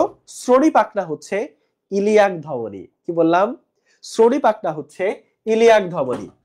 আর মনে রাখবা, কডাল শব্দের অর্থই হচ্ছে লেজ। কডাল মানেই লেজ। এখন এই ধমনীতন্ত্রের ক্ষেত্রে যদি আমি তোমাকে বলি যে ধরো ফুলকা আছে 4 জোড়া। ফুলকা কয় জোড়া? 4 জোড়া। আবারও বলি, ফুলকা আছে কয় জোড়া? 4 জোড়া ফুলকা আছে, 4 জোড়া ফুলকা আছে। তো এই যে জায়গা, ধরো এই জায়গায় যে ধমনীগুলা ফুলকাতে প্রবেশ করে তারা কি বলতো? অন্তর্বাহী ধমনী। অন্তর্বাহী ধমনী। আর যারা ফুলকা থেকে বের হয়, যারা ফুলকাতে প্রবেশ করতেছে তারা হচ্ছে অন্তর্বাহী ধমনী। যারা ফুলকা থেকে বের হচ্ছে তারা কি? বহির্বাহী ধমনী। আচ্ছা, তাহলে অন্তর্বাহী ধমনী হচ্ছে 4 জোড়া, বহির্বাহী ধমনী হচ্ছে 4 জোড়া। তাহলে অন্তর্বাহী ধমনী 4 জোড়া, বহির্বাহী ধমনী হচ্ছে 4 জোড়া। একটা কথা একটু বলি, প্রথম বহির্বাহী ধমনী, এ হচ্ছে প্রথম বহির্বাহী ধমনী। এই প্রথম বহির্বাহী ধমনী কোথায় ব্লাড সাপ্লাই দেয় জানো? ও হচ্ছে অপথ্যালমিক ধমনীতে ব্লাড সাপ্লাই দেয়। অপথ্যালমিক ধমনীতে। তাহলে দেখো, যারা ফুলকাতে ঢুকলো তারা অন্তর্বাহী ধমনী, এরকম 4 জোড়া আছে, যেহেতু ফুলকাও 4 জোড়া। আর যারা ঢুকলো, সরি, যারা বের হলো ফুলকা থেকে তারা বহির্বাহী ধমনী, এটাও 4 জোড়া। তো প্রথম বহির্বাহী ধমনী ব্লাড সাপ্লাই দেয় অপথ্যালমিক ধমনীতে। মনে থাকবে, প্রথম বহির্বাহী ধমনী ব্লাড সাপ্লাই দেয় হচ্ছে অপথ্যালমিক ধমনীতে। প্রথম বহির্বাহী ধমনী ব্লাড সাপ্লাই দেয় হচ্ছে অপথ্যালমিক ধমনীতে। স্লাইড পড়লে কি বইও পড়া লাগবে? বইয়ের দাগানো লাইনগুলো আমি তোমাকে পড়তে সাজেস্ট করি। আমি বইয়ের দাগানো লাইনে পিডিএফ দিয়ে দিচ্ছি, দাগানো লাইনগুলো একটু পড়ে ফেলো, একটু কষ্ট করে পড়ে ফেলো, ঠিক আছে? ওকে, এখন চলে আসো শ্বসন তন্ত্র। আমরা একটু শ্বসন তন্ত্র দেখতে চাই।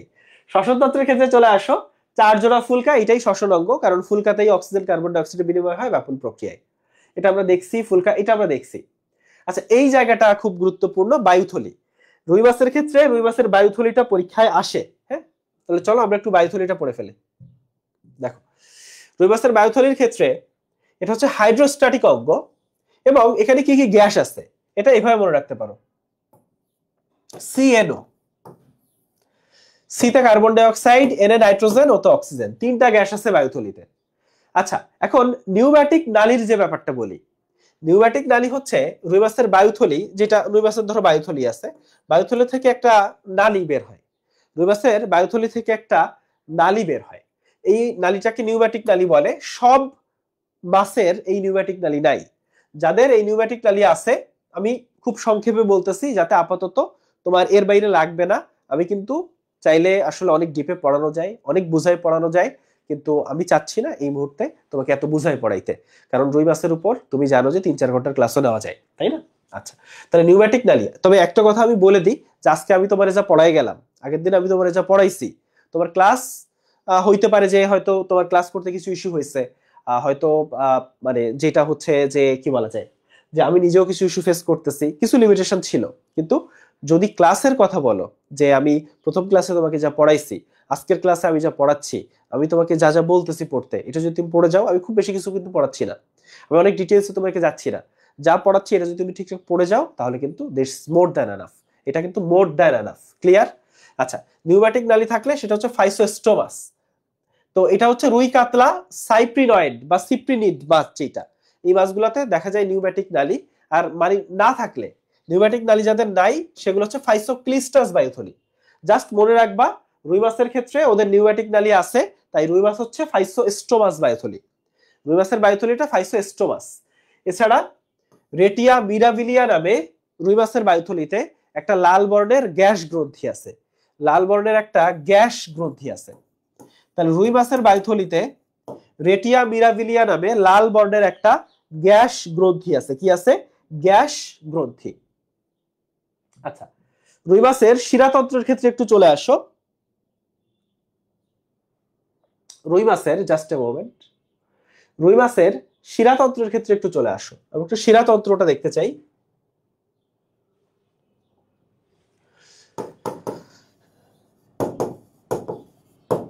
রুই মাছের শিরাতন্ত্রটা দেখতে চাই। শিরাতন্ত্রে দুই রকম, এখানে আমি একটু বলি, দুই রকম শিরাতন্ত্র আছে। একটা হচ্ছে সিস্টেমিক, একটা আছে সিস্টেমিক, আর একটা হচ্ছে পোর্টাল। পোর্টাল। এখন সিস্টেমিক তুমি জানো, সিস্টেমিকটা তো যেটা সেটাই, যেমন মানুষের ক্ষেত্রে তুমি সিস্টেমিক মানে কি, ধরো মানুষের ক্ষেত্রে ধরো এটা হার্ট, হ্যাঁ, তো হার্ট থেকে রক্ত যাচ্ছে সারা দেহে, হ্যাঁ, ধমনির মাধ্যমে, তারপর এটা কৈশিক জালিকাতে বিভক্ত হচ্ছে, কৈশিক জালিকা থেকে আবারও সারা দেহে রক্ত ব্যাক করতেছে, এটা হচ্ছে সিস্টেমিক। রুই মাছের ক্ষেত্রে ব্যাপারটা ওরকম। আর পোর্টাল যেটা, পোর্টাল শিরাতন্ত্র, আচ্ছা বলো তো মানুষের ক্ষেত্রে কি পোর্টাল শিরাতন্ত্র আছে? মানুষের ক্ষেত্রে পোর্টাল শিরাতন্ত্র আছে কিনা? আচ্ছা, রুই মাছের ক্ষেত্রে দুই রকম পোর্টাল শিরাতন্ত্র আছে, একটা হচ্ছে হেপাটিক আর একটা হচ্ছে রেনাল। তো হেপাটিক পোর্টাল শিরাতন্ত্র যেটা, এটা সাপ্লাই আসে পাকস্থলী থেকে, হেপাটিকের সাপ্লাইটা আসে পাকস্থলী হতে। আর রেনাল যেটা, এটা সাপ্লাই আসে হচ্ছে কডাল থেকে, কডাল হতে, কডাল মানে লেজ। তাহলে হেপাটিকের সাপ্লাইটা আসে পাকস্থলী থেকে, হেপাটিকের সাপ্লাইটা আসে কই থেকে? পাকস্থলী থেকে। আর রেনালের সাপ্লাইটা আসে কই থেকে? লেজ থেকে। তাহলে দুই রকম পোর্টাল শিরাতন্ত্র আছে রুই মাছে। মানুষে কি পোর্টাল শিরাতন্ত্র আছে আমাকে বলতে হবে, মানুষে কি পোর্টাল শিরাতন্ত্র আছে? আচ্ছা, তাইলে হেপাটিক পোর্টাল শিরাতন্ত্র যেটা, সেটা হচ্ছে পাকস্থলী থেকে। আর রেনাল যেটা, সেটা হচ্ছে কডাল থেকে আসে। কই থেকে আসে ভাইয়া? কডাল থেকে। তাহলে রুই মাছের ক্ষেত্রে হচ্ছে দুই রকম শিরাতন্ত্র আছে, পোর্টাল শিরাতন্ত্র দুই রকম। আর মানুষের ক্ষেত্রে, আচ্ছা, একজন বলছে মানুষে নাই, একজন বলছে আছে। একটু বলো তো, মানুষ আছে কি নাই? একটু বই দেখে বলো ভাইয়া, বই দেখে বলো। ঠিক আছে, বই দেখে বলো, একটু বই দেখে বলো। আচ্ছা, তাহলে এই জায়গাটা আমরা মোটামুটি বুঝতে পারছি হোপফুলি। আচ্ছা, আমরা মোটামুটি অধ্যায় শেষের দিকে চলে আসছি, আমাদের ক্লাস শেষের দিকে চলে আসছে। আমরা আসবো হচ্ছে একটু ব্যাকে, সেভ। ওকে, রুই মাছের যে প্রজনন তন্ত্র, রুই মাছের প্রজনন তন্ত্রের ক্ষেত্রে একটু চলে আসো। আচ্ছা, রুই মাছ 2 বছর বয়সে প্রজননের জন্য তৈরি হয়। রুই মাছ 2 বছর বয়সে প্রজননের জন্য তৈরি হয় এবং মাসটা হচ্ছে জুন জুলাই মাস, মোটামুটি বর্ষাকাল যখন তখন, হ্যাঁ বর্ষাকালে। আর প্রজননের সময় নদীর পানির তাপমাত্রা থাকে 24 থেকে 28। প্রজননের সময় নদীর পানির তাপমাত্রা থাকে 24 থেকে 28। তাহলে প্রজননের ক্ষেত্রে 2 বছর বয়স, জুন জুলাই মাস এবং নদীর পানির তাপমাত্রা থাকে হচ্ছে 24 থেকে 28। যদি একটু বলি যে কোনো কোনো বইতে আবার 27 থেকে 30ও আছে, যেটা অপশনে আসবে ওইটাই লাগাবা। কোনো কোনো বইতে আবার কিন্তু 27 থেকে 30 এইটাও কিন্তু আছে। ফলে এই জায়গাটা একটু মনে রাখবা, জুন জুলাই মাসে হচ্ছে ডিম পাড়ে, জুন জুলাই মাসে হচ্ছে ডিম পাড়ে। আচ্ছা, রুই মাছের যে নিষেক, এই নিষেকটা হচ্ছে কিন্তু বহির্নিষেক, মানে শুক্রাণু এবং ডিম্বাণুর যে মিলনটা হয় সেটা রুই মাছের বডির মধ্যে হয় না, রুই মাছের বডির বাইরে হয়। যেমন আমাদের নিষেকটা হচ্ছে অন্তঃনিষেক, তাই না? একজন মায়ের বডির ভিতরে শুক্রাণু ডিম্বাণুর মিলন হয়। ফলে মানুষের নিষেকটা অন্তঃনিষেক, রুই মাছের নিষেকটা হচ্ছে বহির্নিষেক। রুই মাছের নিষেকটা হচ্ছে কি বললাম ভাইয়া? বহির্নিষেক। এবং রুই মাছের যে ক্লিভেজ, এই ক্লিভেজটা হচ্ছে মেরোব্লাস্টিক ধরনের। কি ক্লিভেজ? মেরোব্লাস্টিক। রুই মাছের ক্লিভেজটা মেরোব্লাস্টিক, নিষেকটা বহির্নিষেক। রুই মাছের ক্লিভেজটা মেরোব্লাস্টিক, নিষেকটা হচ্ছে বহির্নিষেক। কি বললাম? নিষেকটা হচ্ছে বহির্নিষেক। নিষেক বহির্নিষেক, ক্লিভেজটা মেরোব্লাস্টিক। আরেকটা জিনিস বলি, শুক্রাশয়ে পেরিটোনিয়ামের ভাঁজ, পেরিটোনিয়ামের ভাঁজ, এটার নাম কি? মেসোরকিয়াম। শুক্রাশয় পেরিটোনিয়ামের ভাঁজ হচ্ছে মেসোরকিয়াম।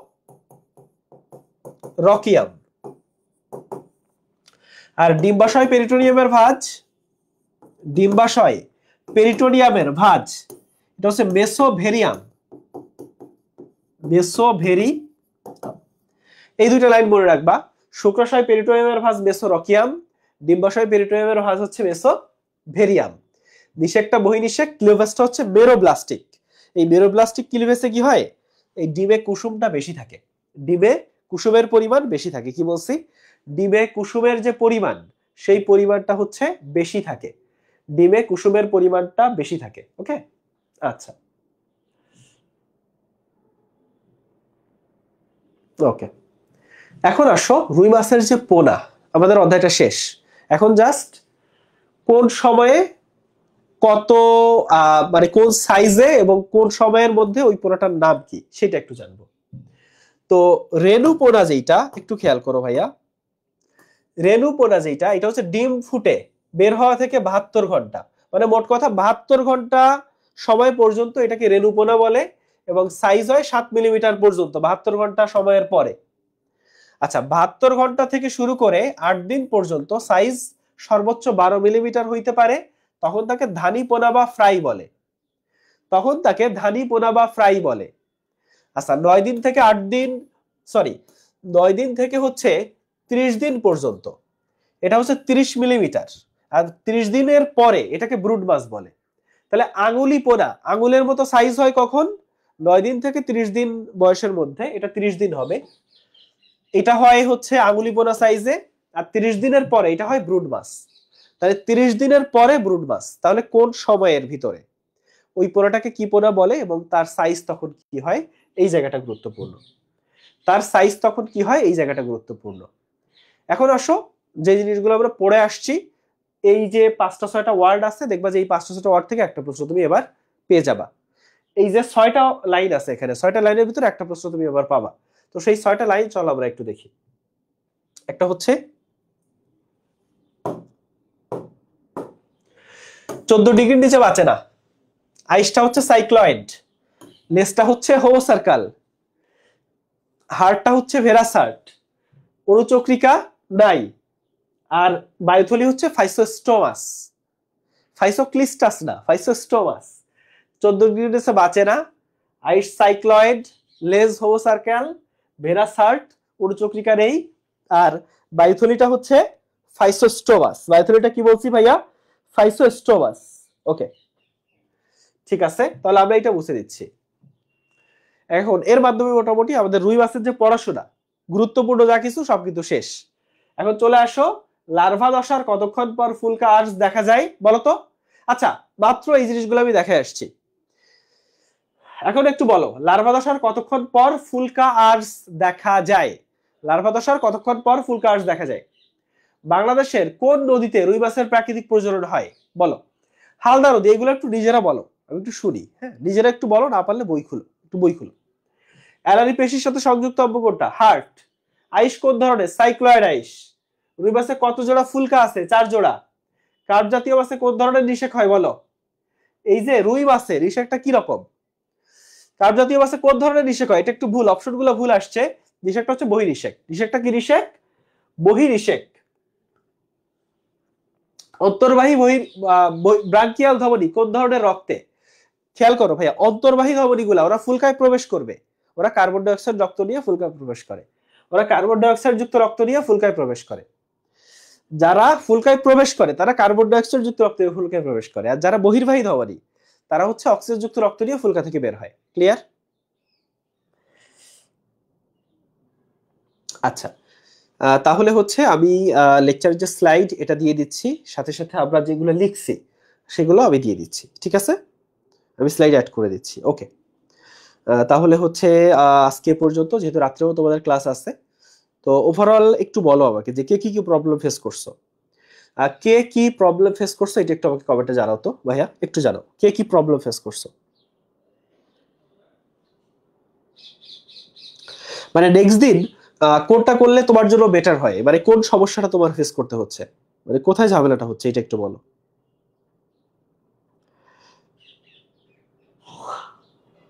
একটু বলো।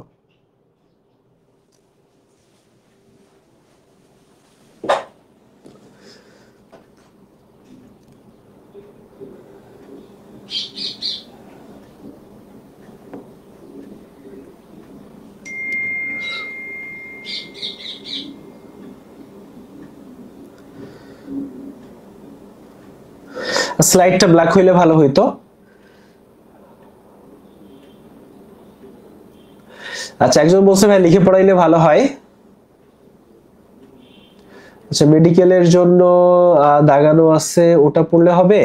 হ্যাঁ, ওইটা পড়লে মোর দ্যান এনাফ হবে। আচ্ছা ঠিক আছে, আচ্ছা হ্যাঁ আমি স্লাইড দিয়ে দিচ্ছি, ঠিক আছে। আচ্ছা, ক্লাসটা ফাস্ট নিয়েন ভাইয়া, ভয়েস আর ভিডিও আগে পরে আসার কথা না। ওকে, আচ্ছা ঠিক আছে।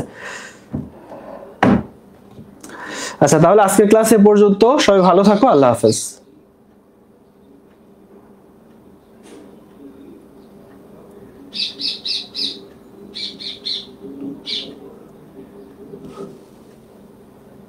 ওকে।